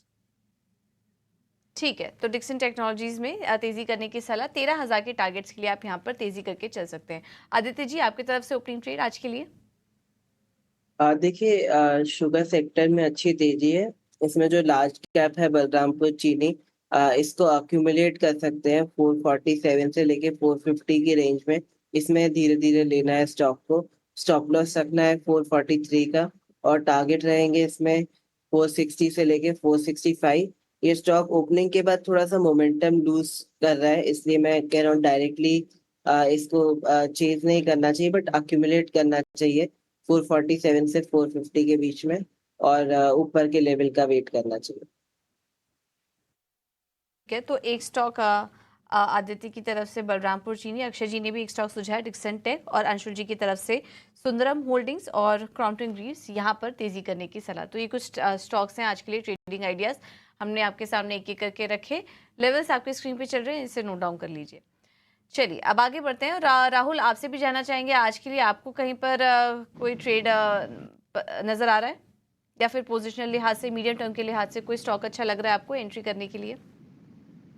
है कि जिस तरह से मैंने पहले भी बताया कि थोड़े फाइनेंशियल स्पेस के अंदर मुझे कंफर्ट आ रहा है, तो मुझे हाउसिंग एंड फाइनेंस में से पीएनबी हाउसिंग फाइनेंस, तो मुझे लग रहा है कि रिस्क वर्सेस रिवॉर्ड काफी फेवरेबल गवर्नमेंट का इंटरवेंशन आ सकता है ये बजट के अंदर, तो काफी सारे मेरे ख्याल से इसमें बेनिफिट हो सकता है। स्टॉक वन टाइम बुक पे ट्रेड होता हुआ देखने को मिला है और काफी अच्छे वैल्यूएशंस ये, और मेरे ख्याल से जो मैनेजमेंट ने गाइडेंस भी दिया था लास्ट क्वार्टर के नंबर्स में कि क्रेडिट कॉस्ट 5 बेसिस पॉइंट घटते आएंगे उनके, तो मेरे ख्याल से ये बेहतर रहेगा। और जो मैनेजमेंट ने और भी एक गाइडेंस दिया है कि 20% ग्रोथ आएगा इवन में और 16% प्रॉफिट ग्रोथ के अंदर, तो मेरे ख्याल से पीएनबी हाउसिंग लेना चाहिए ये लेवल्स से। पीएनबी हाउसिंग फाइनेंस अच्छा लग रहा है और यहाँ पर आप नज़र रख सकते हैं एंट्री लेने के लिए। राहुल जी, एक सवाल आपसे होगा, अभी कुछ दिन पहले जब टाइटन के अपडेट्स आए और उस पर रिपोर्ट आई, उसमें भी उनका कहना था कि पहली तिमाही काफ़ी वीक थी, वेडिंग सीजन और कम शादियों की वजह से उनके नंबर्स पर असर पड़ा, और ऐसे ही एक रिपोर्ट आई आज वेदांत फैशन को भी लेकर, यहाँ पर भी सेम चीज़ें देखने को मिली और इनका भी कहना है कि पहली तिमाही जो थी वहाँ पर काफ़ी सुस्त डिमांड कंपनी के लिए नज़र आई। तो ये जो एक ट्रेंड नज़र आ रहा है कंजम्पशन स्पेस को लेकर, क्या करना, आपको क्या लग रहा है अभी पहली तिमाही में क्या इन कंपनियों की तरफ से जो नतीजे आएंगे थोड़े कमज़ोर रह सकते हैं? अभी फिलहाल दूर रहना चाहिए इन कंपनियों से, टाइटन हो गए, वेदांत फैशन हो गए और बाकी कंजम्पशन स्पेस की जो कंपनियां हैं? ये नहीं है, ये एक क्वार्टर में मेरे ख्याल से टाइटन का वीक चल रहा है, वेदांत फैशन का भी थोड़ा वीक चल रहा है अपडेट्स पर। मेरे ख्याल से आप देखिए तो ये टाइम पे समर काफी हॉट थी, ऑल ओवर इंडिया में हीट वेव था, तो काफी सारे जगह पे मेरे ख्याल से ये स्टोर्स में सेल कम देखने को मिला है, तो ये एक रीजन है। सेम ट्रेंड हमने ऑटो इंडस्ट्री के नंबर्स जो आए जून के, उसमें भी यही ट्रेंड देखने को मिला है। सो आई थिंक मेरे ख्याल से एक क्वार्टर का ही है, लेकिन मेरे ख्याल से कंजम्पशन भी बरकरार रह सकती है, तो मेरे ख्याल से लॉन्गर टर्म व्यू के हिसाब से दोनों ही स्टॉक्स लिए जा सकते हैं।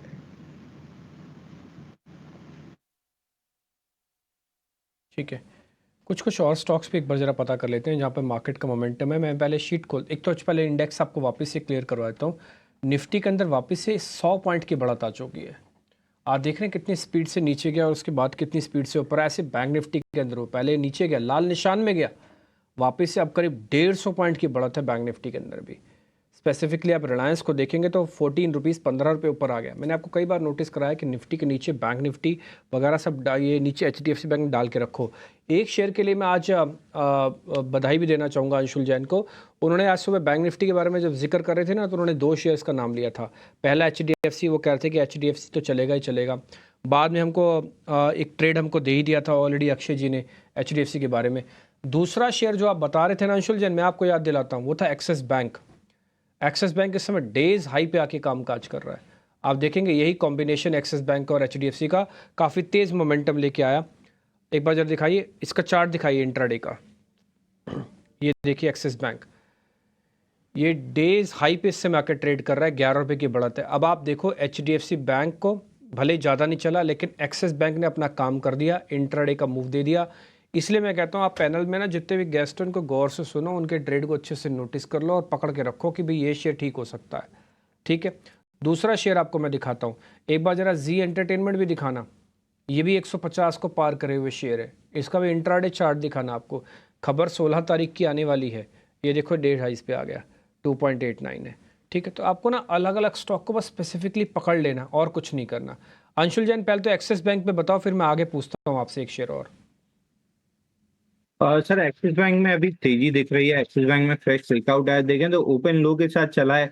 ये मेरा फेवरेट पैटर्न होता है। 14 दिन का बेस था, ऊपर 8 दिन का वापस बेस बनाया, तो बेस ऑन बेस पैटर्न से ब्रेकआउट है। हाई लाइकली है कि आज शाम तक 1320, 1325 और 2 से 3 दिन में ये 1345 रुपए तक के टारगेट्स दिखा दे। स्टॉप लॉस बहुत छोटा सा रहेगा। आज का लो है 1293, तो 1289 का स्टॉप लॉस ले लेना चाहिए और 1345 2 से 3 दिन का टारगेट रहेगा। ठीक है, एक शेयर मैं आपसे और पता कर लेता हूँ सर, मैंने सुबह भी आपसे पता किया था, मेरा ऐसा मानना है कि राणा शुगर काफ़ी बढ़िया चलेगा। पहले मैंने जब सुबह आपसे पता किया था उस समय तो ये खुला नहीं था, लेकिन अब खुल गया है, थोड़ा गैप भी मिला है 5% के आसपास का। ज़रा देख के बताइए सर, आपको लगता है कि 30 रुपये हो जाएगा? और वैसे मैं बता दूं इसका 20% का सर्किट है जो कि 30 रुपये ही प्राइस बता रहा है राणा शुगर का। एक बार ज़रा मेरी स्क्रीन पे वाला चार्ट आप लेके आइए तो जो आपको उससे पता लग जाएगा। मैं इसको आवरली कर देता हूँ ताकि थोड़ा और अच्छे से आप देख पाएंगे, थोड़ा गैप भी इसके अंदर आ जाए। सर आपकी रिकमेंडेशन 30 रुपये का टारगेट है सर, आ जाएगा तो मैं प्लस करूँगा, नहीं तो फिर नहीं करूँगा मैं। ये डिम्पी जी बिल्कुल गैप के साथ चला है, ओपन लो है और स्ट्रक्चर के ऊपर चल रहा है, तो बिल्कुल यहाँ से बाई करना चाहिए। 26.3 के ऊपर फ्रेश ब्रेकआउट बना है, 31 रुपीज का इमीडिएट टारगेट बनता है। बट ओवरऑल स्ट्रक्चर पे देखें तो सारे शुगर स्टॉक्स तेज हैं। त्रिवेणी ने आज हमारा टारगेट किया है, बजाज ने हमारा टारगेट किया है, राणा शुगर फ्रेश बाइंग दिख रहा है। तो यहाँ से मैं कहूंगा कि 31 पे 50% प्रॉफिट बुकिंग करना चाहिए। स्टॉक एक्सटेंड होते हुए दिखेगा 40 रुपए के करीब तक, तो 31 50% बुक करना चाहिए। 39 से 40 के लिए बाकी 50% होल्ड करना चाहिए। 104 दिन का बेस ब्रेकआउट है, 104 दिन की कंसोलिडेशन बड़ी कंसोलिडेशन होती है। ठीक है, तो बढ़िया है, थोड़ा सा होल्ड करना पड़ेगा। वैसे शेयर कुछ ज़्यादा महंगा भी नहीं है, 27 रुपये का टिकट साइज़ है शेयर का। शुगर का प्ले है, अच्छा बेस बना हुआ है और पीयर्स चल चुके हैं, इसके भी चलने के दिन आ रहे हैं। और वीकली चार्ट मैंने आपके लिए इसलिए ड्रॉ किया है और आवरली भी चाहता कि आपको क्लियर दिख पाए, नहीं तो 15 मिनट का और 1 घंटे का लगाऊंगा ना, उसमें आपको अच्छे रीज़न नहीं दिखेंगे। लेकिन ये शेयर बढ़िया मोमेंटम दे सकता है, तो बी अवेयर, इसके लिए एक अच्छा शेयर आपको आज के लिए नोटिस है। मेरा अपना टारगेट 30 रुपये का, मैं इसको 30 रुपये के लिए होल्ड करूँगा, फिर देखते हैं आगे क्या होता है। ये मैं अपनी कैलकुलेशन बता रहा हूँ। कल मैंने आपको सेक्सॉफ्ट बताया था 300 के पार है, आज भी 300 के पार ही खड़ा हुआ है। 1-2 दिन पहले मैंने आपको धानी भी नोटिस करवाया था, वो अभी भी 54-55 रुपये के आसपास ही खड़ा हुआ है। आज भी काफ़ी सारे कॉलर्स ने उसके बारे में पूछा है। कुछ और शेयर अगर मेरे को मिलते हैं ना, तो इसी तरह के शेयर्स मैं आपको ढूंढ के आपके सामने रखूंगा। लेकिन मेरे को लगता है कि राणा शुगर एक बढ़िया प्ले आपको दे सकता है। मैं फिर से बोलूँगा, बजट ओरिएंटेड चीज़ें पकड़ के रखिए आप। दिखाइए एक बार ज़रा फर्टिलाइज़र वाले शेयर, NFL दिखाइए एक बार स्क्रीन पर ज़रा। NFL के नाम से, UPL के नाम से दिखाना, चंबल फर्टिलाइज़र दिखाओ, RCF दिखाओ, ठीक, इस तरह के ज़रा दिखाओ। ये NFL है, डेज हाई पे आकर ट्रेड कर रहा है। ये क्या बजट का शेयर नहीं है? RCF क्या ये बजट का शेयर नहीं है? चंबल फर्टिलाइज़र क्या ये बजट से जुड़ा हुआ शेयर नहीं है? ये क्या मानसून से जुड़े शेयर नहीं है? फैक्ट क्या बजट से जुड़ा हुआ शेयर नहीं है? आप कोई भी फर्टिलाइज़र कंपनी उठा लो, UPL क्या ये बजट से जुड़ा हुआ शेयर नहीं है? ठीक, आप, मैं फिर से बोलता हूँ, बहुत स्पेसिफिक हो जाओ, मत देखो विप्रो, इसको बार बार विप्रो क्यों आ रहा है आज मुँह से, मत देखो HDFC बैंक को, रिलायंस इंडस्ट्रीज़ को, अपना काम कर रहे हैं वो, इंडेक्स को मैनेज का काम। आपको अगर अच्छी वेल्थ क्रिएट करनी है तो बजट वाले हिस्से के साथ जुड़े रहिएगा। ये मैं आज से नहीं, मैं आपको बहुत समय से बात बता रहा हूँ। मैं अगले 10 दिन तक मैं तो देखता ही नहीं इधर उधर कहीं भी, मैं तो सिर्फ और सिर्फ बजट वाले स्टॉक्स देख रहा हूँ।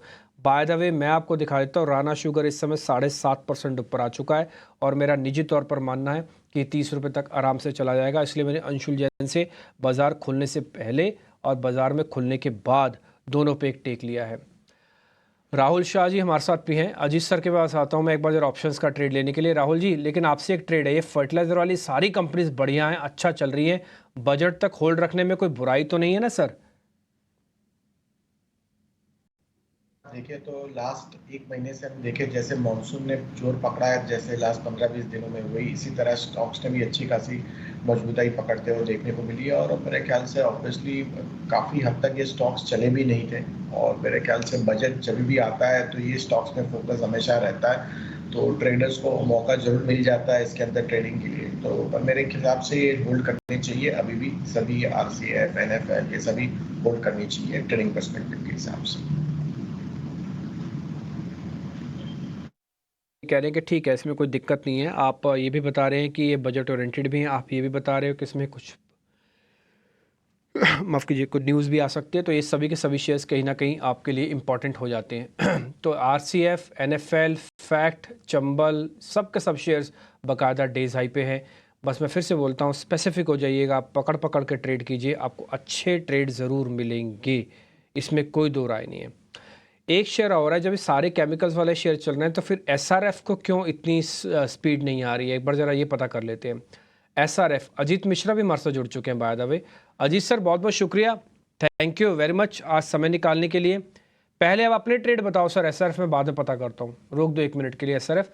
अजीत सर पहले आप अपने ट्रेड बताओ, आपकी रीडिंग क्या है मार्केट में?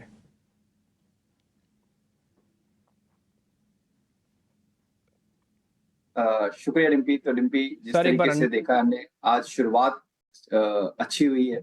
मार्केट में एक पॉजिटिव टोन के साथ शुरुआत हुई है। इनफैक्ट पिछले 2 सेशन में भी डिम्पी एक चीज नोटिस करने को मिली है इंडेक्स में कि आप short term averages in fact 10 EMA को ही आप रिस्पेक्ट कर रहे हो, आप उसके नीचे भी सस्टेन करना, क्लोज करना पसंद नहीं कर रहा है बाजार। तो टोन अभी भी पॉजिटिव है, बट जैसे मैंने पहले भी बताया था कि एग्रेसिव लॉन्ग्स नहीं। थोड़ा सा मैं अब यहाँ पर रिस्क रिवॉर्ड को ज्यादा फोकस कर रहा हूँ। मुझे लगता है कि अपोलो हॉस्पिटल एक ऐसा नाम है जहाँ पे कि एक अच्छा रिस्क रिवॉर्ड यहाँ पे भी अवेलेबल है। स्टॉक ने एक फ्रेश पिवट फॉर्म किया है डेली चार्ट पे कंसोलिडेट करने के बाद अपने शॉर्ट टर्म एवरेजेस के पास, और 6530 तक के लेवल्स शॉर्ट टर्म में देखने को यहाँ मिल सकते हैं। 6300 के स्टॉप लॉस के साथ इसको आप लॉन्ग कर सकते हैं। दूसरा नाम होगा जो कि कल से थोड़ा सा बजिंग में है, OMC पैक। BPCL इस पैक में लीड कर रहा है। काफी एक मेजर कंसोलिडेशन देखने को मिला है हमको करीब 2-3 हफ्तों में, जो कि इसने एंड किया है ऑफ लेट, और वॉल्यूम प्राइस दोनों ही अलाइंड है। तो इंडिकेशन तो यही है कि जो रिकवरी देखने को मिल रही है सस्टेन करेगी और एक्सटेंड करेगी। 325 तक के लेवल्स यहाँ देखने को मिल सकते हैं आपको। 302 के स्टॉप लॉस के साथ BPCL को भी आप लॉन्ग कर सकते हैं। ओके, तो 302 के स्टॉप लॉस के साथ BPCL पर सलाह है अजीत जी की खरीदारी करने के लिए 325 के टारगेट के लिए। कुछ और स्टॉक्स भी देख लेते हैं जहां पर कि बाइंग नज़र आ रही है इस वक्त, और PVR एक बार यहां पर भी नज़र डाल लेते हैं। 1.5% ऊपर है ये स्टॉक इस वक्त। कोई ट्रेड लेना चाहिए अंशु जी यहाँ पर, क्योंकि फ्राइडे का मौका होता है, PVR चलना ही चलना है। एक बार नज़र चली जाती है PVR के स्टॉक पर, तो आपका क्या नज़रिया बन रहा है? कोई ट्रेड लेना चाहिए आज के लिए? पूजा जी 1 सेकंड का समय लूंगा। KSL बाई दिया था 1015 में, 1100 का टारगेट था, 1083 का आज हाई बनाया। मैंने अपने क्लाइंट्स को प्रॉफिट बुकिंग दे दी है 75%, तो आपके दर्शक भी कर सकते हैं। और सुबह सुंदरम होल्डिंग ओपनिंग ट्रेड में बाई दिया था 283 में, 295.75 का हाई बनाए, तो वहां भी 50% प्रॉफिट बुकिंग कर लेना चाहिए। क्लाइंट्स को प्रॉफिट बुकिंग दे दी है। PVR में बेहतरीन स्ट्रक्चर बना है, यहाँ पे ब्रेकआउट आया है कप एंड हैंडल पैटर्न का, और 6 दिन लगाया था इसने, शैलो वॉल्यूम्स पे रीटेस्ट किया और आज ओपन लो के साथ चल रहा है। करंट मार्केट प्राइस से बाई कर लेना चाहिए। इमीडिएट जो स्विंग हाई था 1513, ये टारगेट बनेगा, ये रेजिस्टेंस बनेगा। इसके ऊपर निकलते से जो टारगेट बनेगा वो बनेगा 1558। तो 50% प्रॉफिट रेजिस्टेंस के पास 1513 पे बुक करना चाहिए। बाकी 1558 का टारगेट बन रहा है। करंट मार्केट प्राइस से बिल्कुल बाई करके चलना चाहिए। मार्केट प्राइस से खरीदारी करने के मौके हैं PVR आइनॉक्स पे, इस पर आप नजर रखिए। अब वक्त है ऑप्शन के चैंपियन जानने का। रुक करते हैं अगले सेगमेंट का, ऑप्शन के चैंपियन।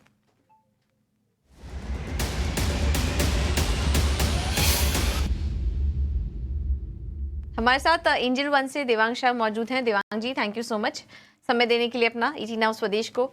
बताइए क्या रणनीति होगी आपकी तरफ से? Very good morning. Stock option की बात करें तो वोल्टास में काफी अच्छा एक स्ट्रक्चर बना है चार्ट पे। तो हमें वोल्टास यहाँ से हमें लगता है कि अभी भी अपसाइड मूवमेंट दे सकता है। तो वोल्टास का 1520 का कॉल ऑप्शन खरीदने की सलाह रहेगी। स्टॉप लॉस रखना है 19 रुपीज का, टारगेट है 70, 36 के अराउंड बाय करने की सलाह रहेगी। अप्रोक्स मैक्स लॉस इसमें है 10,200 का, मैक्स प्रॉफिट है अप्रोक्स 20,400 का।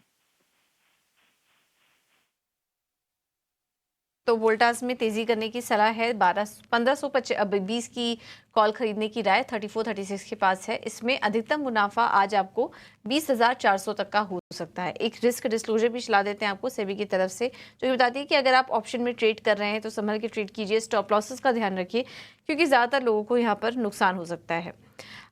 ओके, तो चलिए ये है ऑप्शन की रणनीति। वोल्टास इस पर आज फोकस रहेगा। कुछ और भी स्टॉक्स पर नज़र डाल लेते हैं। और जैसा कि हम आपको सुबह हाईलाइट कर रहे थे, शिपिंग कंपनियों में भी बाइंग नज़र आ रही है। कोचिंग शिपयार्ड ऊपर है अब 2%, गार्डन रीच में 2.5% की तेज़ी आ चुकी है, और शिपिंग कॉर्पोरेशन ऑफ इंडिया यहाँ पर भी 5% की मजबूती इस वक्त देखने को मिल रही है। अजीत जी, कहीं मौके देख रहे हैं आप शिपिंग कंपनियों में तेज़ी करने के लिए कहीं पर? तो देखिए काफी स्ट्रॉन्ग ट्रैक्शन ऑलरेडी आ चुका है when it comes to Garden Reach और कोचिन और SCI। मुझे लगता है कि इनफैक्ट अगर आपके पास पोजीशंस हैं तो आपको थोड़ा सा यहाँ पे प्रॉफिट बुक करना चाहिए। और ट्रेलिंग स्टॉप लॉस के साथ आप मेंटेन करना चाहिए। नो डाउट मोमेंटम अभी भी इंटैक्ट है, बट फ्रेश बाइंग मेरे हिसाब से थोड़ा सा अभी वेट करना चाहिए, कंसिडरिंग कि बिल्कुल भी कंसोलिडेशन देखने को नहीं मिला है कुछ मेजर, तो यहाँ रिस्क रिवॉर्ड फेवरेबल नहीं है। तो रिस्क रिवॉर्ड अच्छा नहीं नज़र आ रहा है। फिलहाल शिपिंग कंपनियों से दूर रहने की सलाह आपको दी जा रही है। एक स्टॉक देख लेते हैं, ब्लू स्टार। इस स्टॉक में काफ़ी शानदार तेज़ी देखने को मिली थी, लेकिन कुछ समय से एक करेक्शन भी आ रहा है।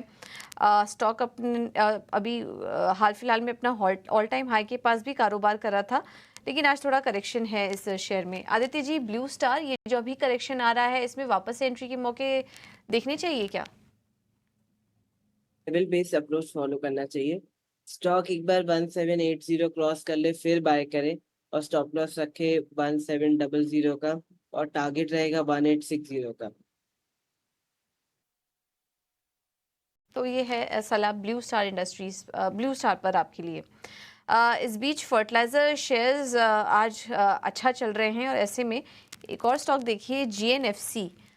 स्टॉक में भी थोड़ी देर पहले एक अच्छी बाइंग आई, करीब 2% ऊपर है, लेकिन थोड़ा ऊपरी स्तरों से नीचे भी है। 698 के पास ये स्टॉक इस वक्त कारोबार कर रहा है।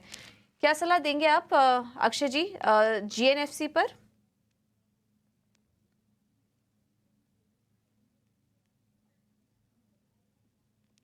ओके, अंशु जी आप सलाह दीजिए GNFC पर।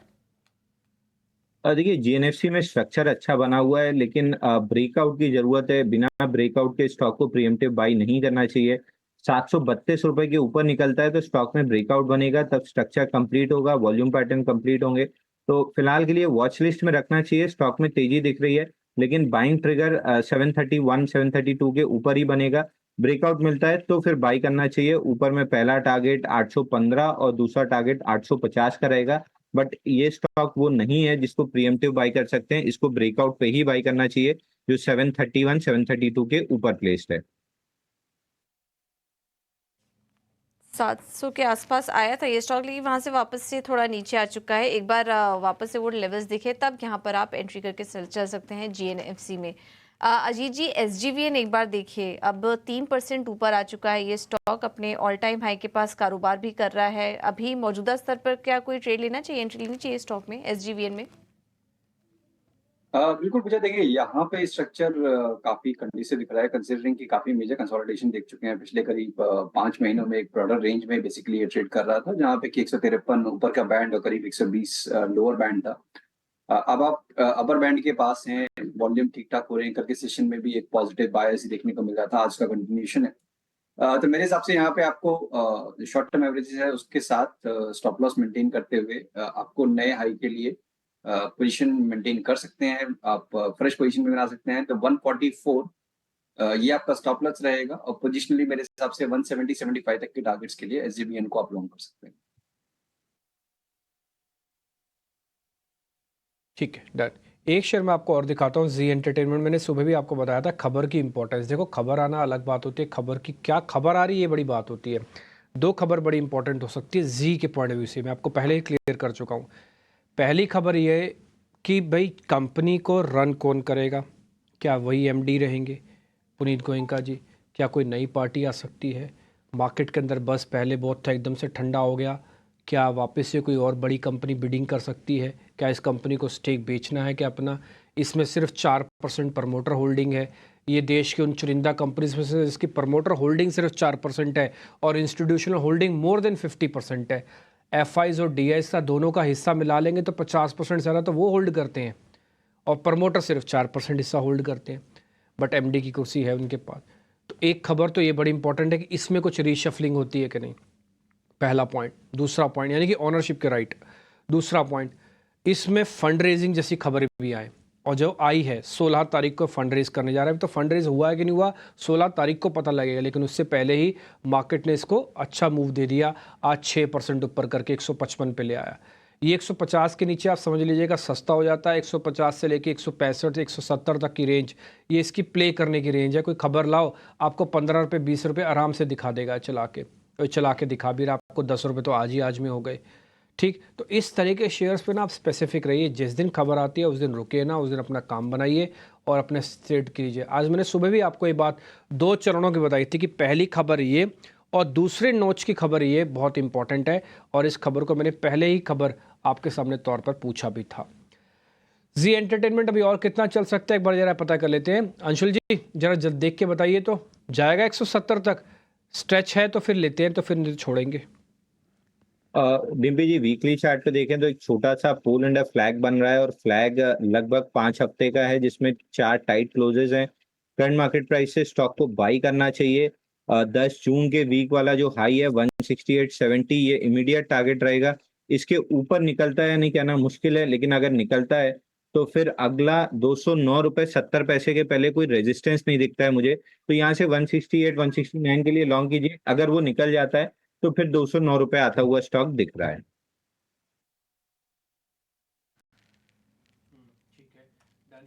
एक शेयर आदित्य अरोड़ा से पता करना है। आदित्य, मैं बीच में वो शेयर पहले पता करना चाहता था लेकिन रुक गया। एक बार जरा एसआरएफ देख के बताओ तो आज केमिकल्स के शेयर चल रहे हैं, एसआरएफ उतनी स्पीड से क्यों नहीं चल रहा?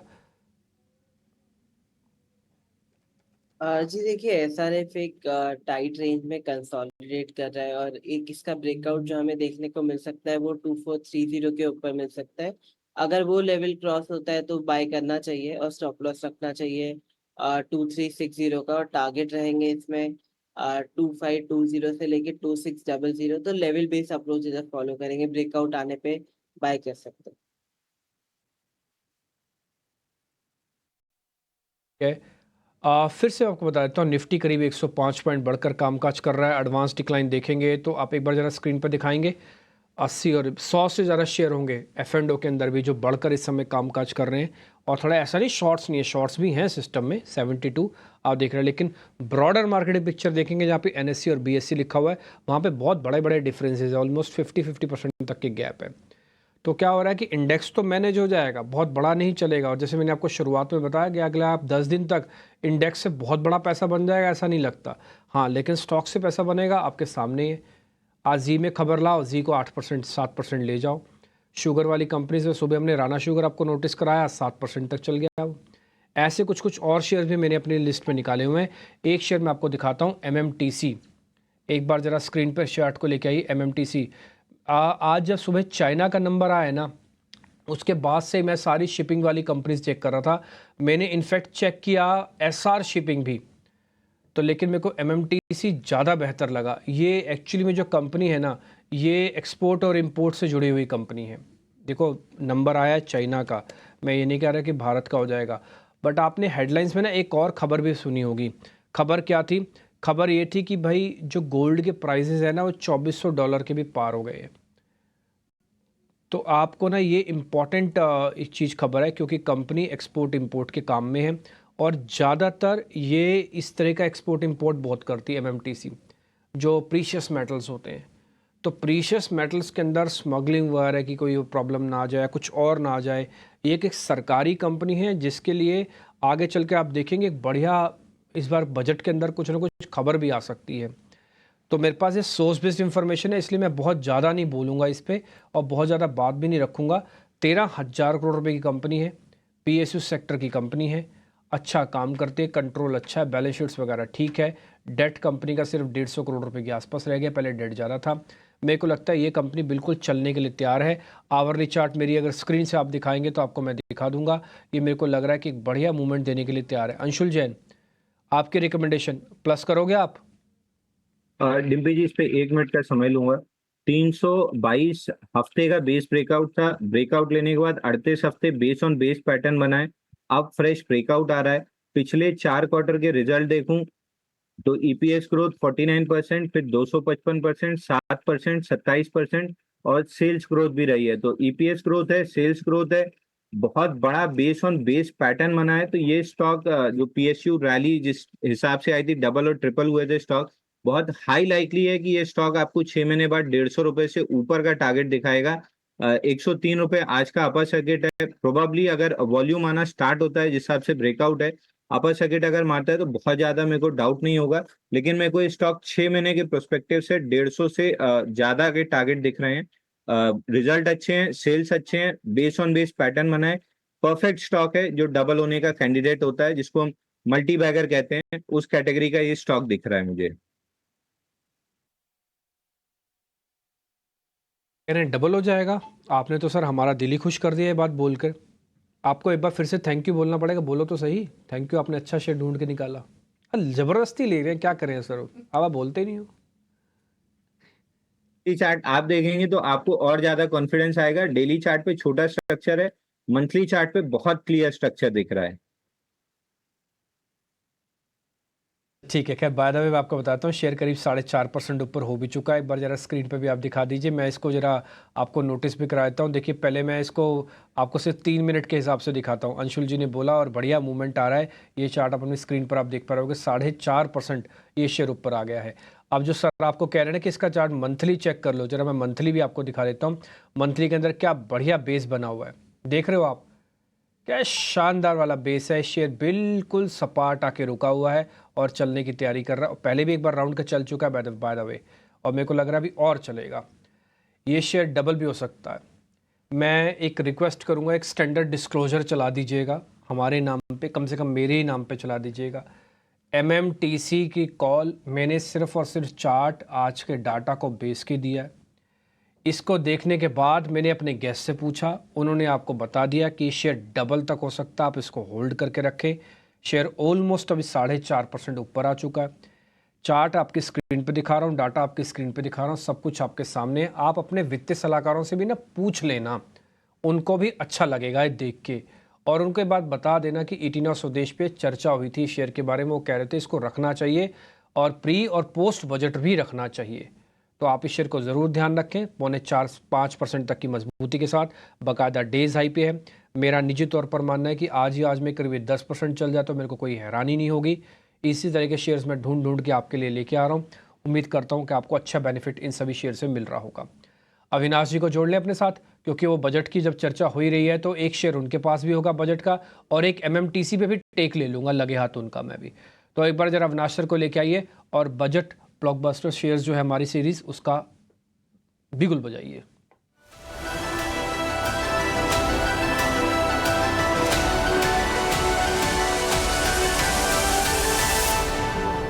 अविनाश सर बहुत बहुत शुक्रिया, थैंक यू वेरी मच समय देने के लिए। पहले आपसे मैं आपका शेयर जानूं, उससे पहले मैंने सर MMTC डिस्कस कर रहा था, आपको भी शेयर ठीक लग रहा है?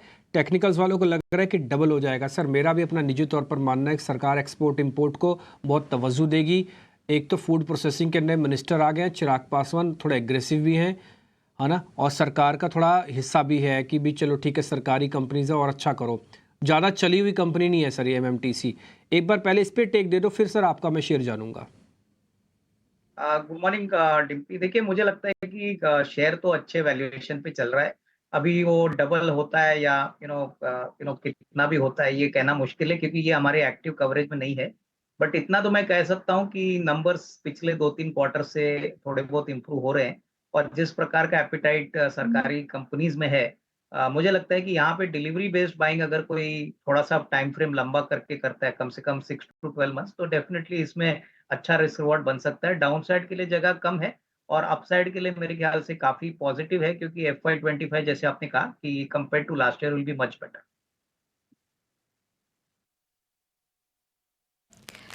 बिल्कुल, तो ये है सलाह MMTC पर आज आपके लिए। चलिए बाजार पर अगर एक बार नज़र डालें तो काफ़ी अच्छी मजबूती इस वक्त देखने को मिल रही है। निफ्टी करीब 80 अंक ऊपर है और बैंक निफ्टी में भी अच्छी मजबूती के साथ इस वक्त कारोबार हो रहा है, लेकिन ऊपरी स्तर से थोड़ा नीचे आया है बैंक निफ्टी। और IT स्टॉक्स काफ़ी मजबूती के साथ इस वक्त कारोबार कर रहे हैं। LTI माइंट्री 2% ऊपर है, Wipro, Infosys, TCS, HCL tech. अगर निफ्टी के शुरुआती गेनर्स पर नज़र डालेंगे तो सारे के सारे जो नंबर्स हैं, वो सारे के सारे जो नाम हैं वो IT स्टॉक्स के ही हैं। अविनाश जी आपसे IT स्टॉक्स और TCS पर बात करेंगे, लेकिन उसके पहले अपनी राय दीजिए, आपकी तरफ से आज का बजट ब्लॉकबस्टर स्टॉक कौन सा होगा?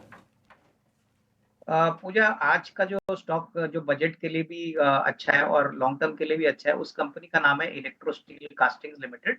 ये कंपनी इंडिया की सबसे बड़ी DI पाइप मैन्युफैक्चरिंग कंपनी है। डक्टाइल आयरन पाइप्स ज्यादातर पानी के एप्लीकेशंस के लिए यूज किए जाते हैं, इरिगेशन, इंडस्ट्रियल सीवेज यहाँ पे भी यूज किए जाते हैं। और इस कंपनी की खासियत है कि ये काफी पुरानी कंपनी है और कलकत्ता बेस्ड है। इनका जो इंस्टॉल कैपेसिटी वो करीबन 7.5 लाख टन है। अनुमान है कि इस साल, दैट इज करंट ईयर में, ये करीबन 9 लाख टन की कैपेसिटी हो जाएगी, तो इसका भी बेनिफिट कंपनी को मिलेगा। अगर रिजल्ट्स की बात करें तो कंपनी ने बहुत ही शानदार रिजल्ट्स FY24 के लिए डिक्लेयर किए थे। करीबन 7,500 करोड़ का रेवेन्यू और 1200 करोड़ का EBITDA और 740 करोड़ का प्रॉफिट आफ्टर टैक्स कमाया था, जो पिछले साल करीबन 320 करोड़ था। हमारा मानना है कि देखिए वाटर को लेके काफी बड़े अपॉर्चुनिटीज इंडिया में है। बजट में भी हो सकता है कि जल जीवन का जो प्रोजेक्ट है, जो ऑलरेडी करीबन 3,60,000 करोड़ का आउटले अनाउंस कर दिया है गवर्नमेंट ने, इससे और बढ़ोतरी आपको देखने को मिलेगी। और मोस्ट इम्पोर्टेंटली ये एक ऐसा स्पेस है जहां पे मुश्किल से 7-8 कंपनियां ही इस मार्केट को केटर करती है। इलेक्ट्रो स्टील करीबन 50% अपना जो प्रोडक्शन है वो अच्छे एक्सपोर्ट भी करता है, तो एक्सपोर्ट मार्केट भी इनके लिए अवेलेबल है। हमारा मानना है कि अगले साल डेफिनेटली अगर प्रॉफिटेबिलिटी ठीक ठाक रहेगी तो यहाँ से भी मुझे लगता है कि कम से कम 240-250 का एक टारगेट प्राइस पॉसिबल है।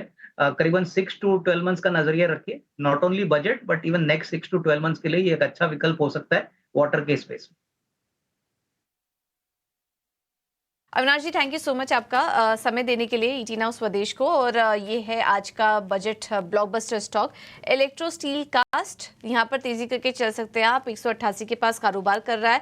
इसको आप एक साल के लिए होल्ड करेंगे तो 25 से 30% की तेजी आपको देखने को मिल सकती है। लक्ष्य अविनाश जी जो देख रहे हैं स्टॉक में वो है 250 रुपए का।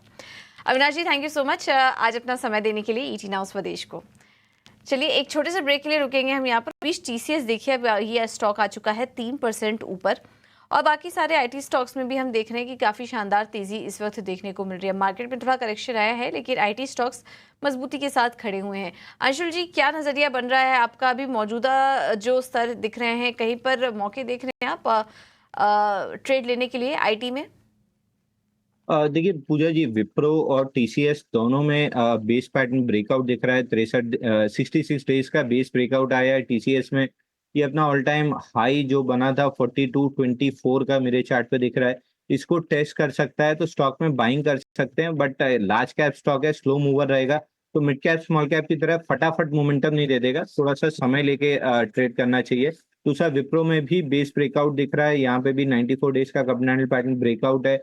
इस स्टॉक में भी 590 595 तक का मूव आ सकता है, बट सामने इसका रिजल्ट खड़ा है। और जनरली रिजल्ट के टाइम में मैं ये सजेस्ट करता हूँ लोगों को कि पहले रिजल्ट देख लीजिए, उसके बाद ट्रेड कीजिए, क्योंकि अगर जरा सा भी एडवर्स आता है तो स्टॉक बड़ी तेजी से गैप डाउन खुलता है और एग्जिट का मौका नहीं मिलता है। TCS का रिजल्ट आ गया है, अगर लार्ज कैप प्ले करना है तो TCS कर सकते हैं, और एग्रेसिव प्लेयर हैं, रिजल्ट से बहुत ज्यादा आपको डर नहीं लगता है तो विप्रो भी इक्वली गुड लग रहा है। 575 590 रुपए तक आ सकता है, 94 डेज का बेस ब्रेकआउट है। ठीक है, तो विप्रो 3% ऊपर, लेकिन जैसा कि अंशुल जी ने राइटली पॉइंट आउट किया कि क्योंकि अभी नतीजे आना शुरू होंगे एक के बाद एक IT कंपनियों के, तो चेज मत कीजिए, इस तेज़ी को संभल के ट्रेड कीजिए। और अगर आप ट्रेड ले रहे हैं तो स्टॉप लॉसेस का ध्यान ज़रूर रखें, क्योंकि बड़े लार्ज कैप काउंटर्स हैं, इस तरीके की बड़ी तेज़ी तो नहीं आएगी, धीरे धीरे करके ही चलेंगे स्टॉक, लेकिन इस पर नतीजों का भी इम्पैक्ट आ सकता है। इन्फो एज ये स्टॉक भी आया तेजी से ऊपर और अब 3.5% ऊपर कारोबार कर रहा है इन्फो एज का शेयर। इन्फो एज में अंशुल जी क्या सलाह देंगे आप? देखिए पूजा जी, सुबह ओपनिंग ट्रेड में मैं इस स्टॉक को बाई देना चाह रहा था, लेकिन सुंदरम होल्डिंग ज्यादा अच्छा लग रहा था तो पहले मैंने उसको सिलेक्ट कर लिया था। इस स्टॉक इमीडिएट स्विंग हाई 7,063 का है, यहाँ तक इमीडिएट बेसिस पे आ सकता है 1 से 2 दिन में, तो करंट मार्केट प्राइस से बाई कर सकते हैं। 7,063 का इमीडिएट स्विंग हाई है, वही टारगेट रहेगा। ठीक है, तो ये है सलाह इन्फो एच पर आपके लिए खरीदारी करने की सलाह इस वक्त आपको दी जा रही है। अतुल लिमिटेड एक बार आपको दिखाते हैं, यहाँ पर भी एक बाइंग नजर आ रही है। अंशुल जी इसके भी चार्ट्स देखिए, अतुल लिमिटेड के करीब 1.5% ऊपर आ चुका है ये स्टॉक। 111 अंकों की तेजी कुछ मिनटों में इस स्टॉक ने दिखाई है। क्या करें अतुल लिमिटेड के स्टॉक में? स्टॉक अपने मंथली रेजिस्टेंस को टेस्ट करने जा रहा है, 7220 के आसपास है, लेकिन कोई बेस बना नहीं है या इस टाइप का कोई पैटर्न नहीं है कि मैं बाइंग सजेस्ट कर सकूं। मोमेंटम में है स्टॉक, मंथली चार्ट पे 7225 के पहले कोई रेजिस्टेंस दिखता नहीं है, तो वहां तक जा सकता है, बट ऐसा कोई बेस पैटर्न नहीं है कि मैं बाई बोल सकूं। तो आई वुड सजेस्ट कि मोमेंटम है, अगर चाहें तो प्ले कर सकते हैं, मेरी तरफ से बाई की सलाह नहीं रहेगी। कोई रिकमेंडेशन नहीं है, छोड़ दीजिए अतुल लिमिटेड को। ये जो तेजी आ रही है उसमें मोमेंटम चेज कर सकते हैं, लेकिन एक्सपर्ट की तरफ से अवॉइड करने की सलाह। अंशुल जी बहुत बहुत धन्यवाद आपका आज समय देने के लिए, तमाम स्टॉक्स पर अपनी रणनीति भी सुझाने के लिए। चलिए फिलहाल अब चलते हैं विश्व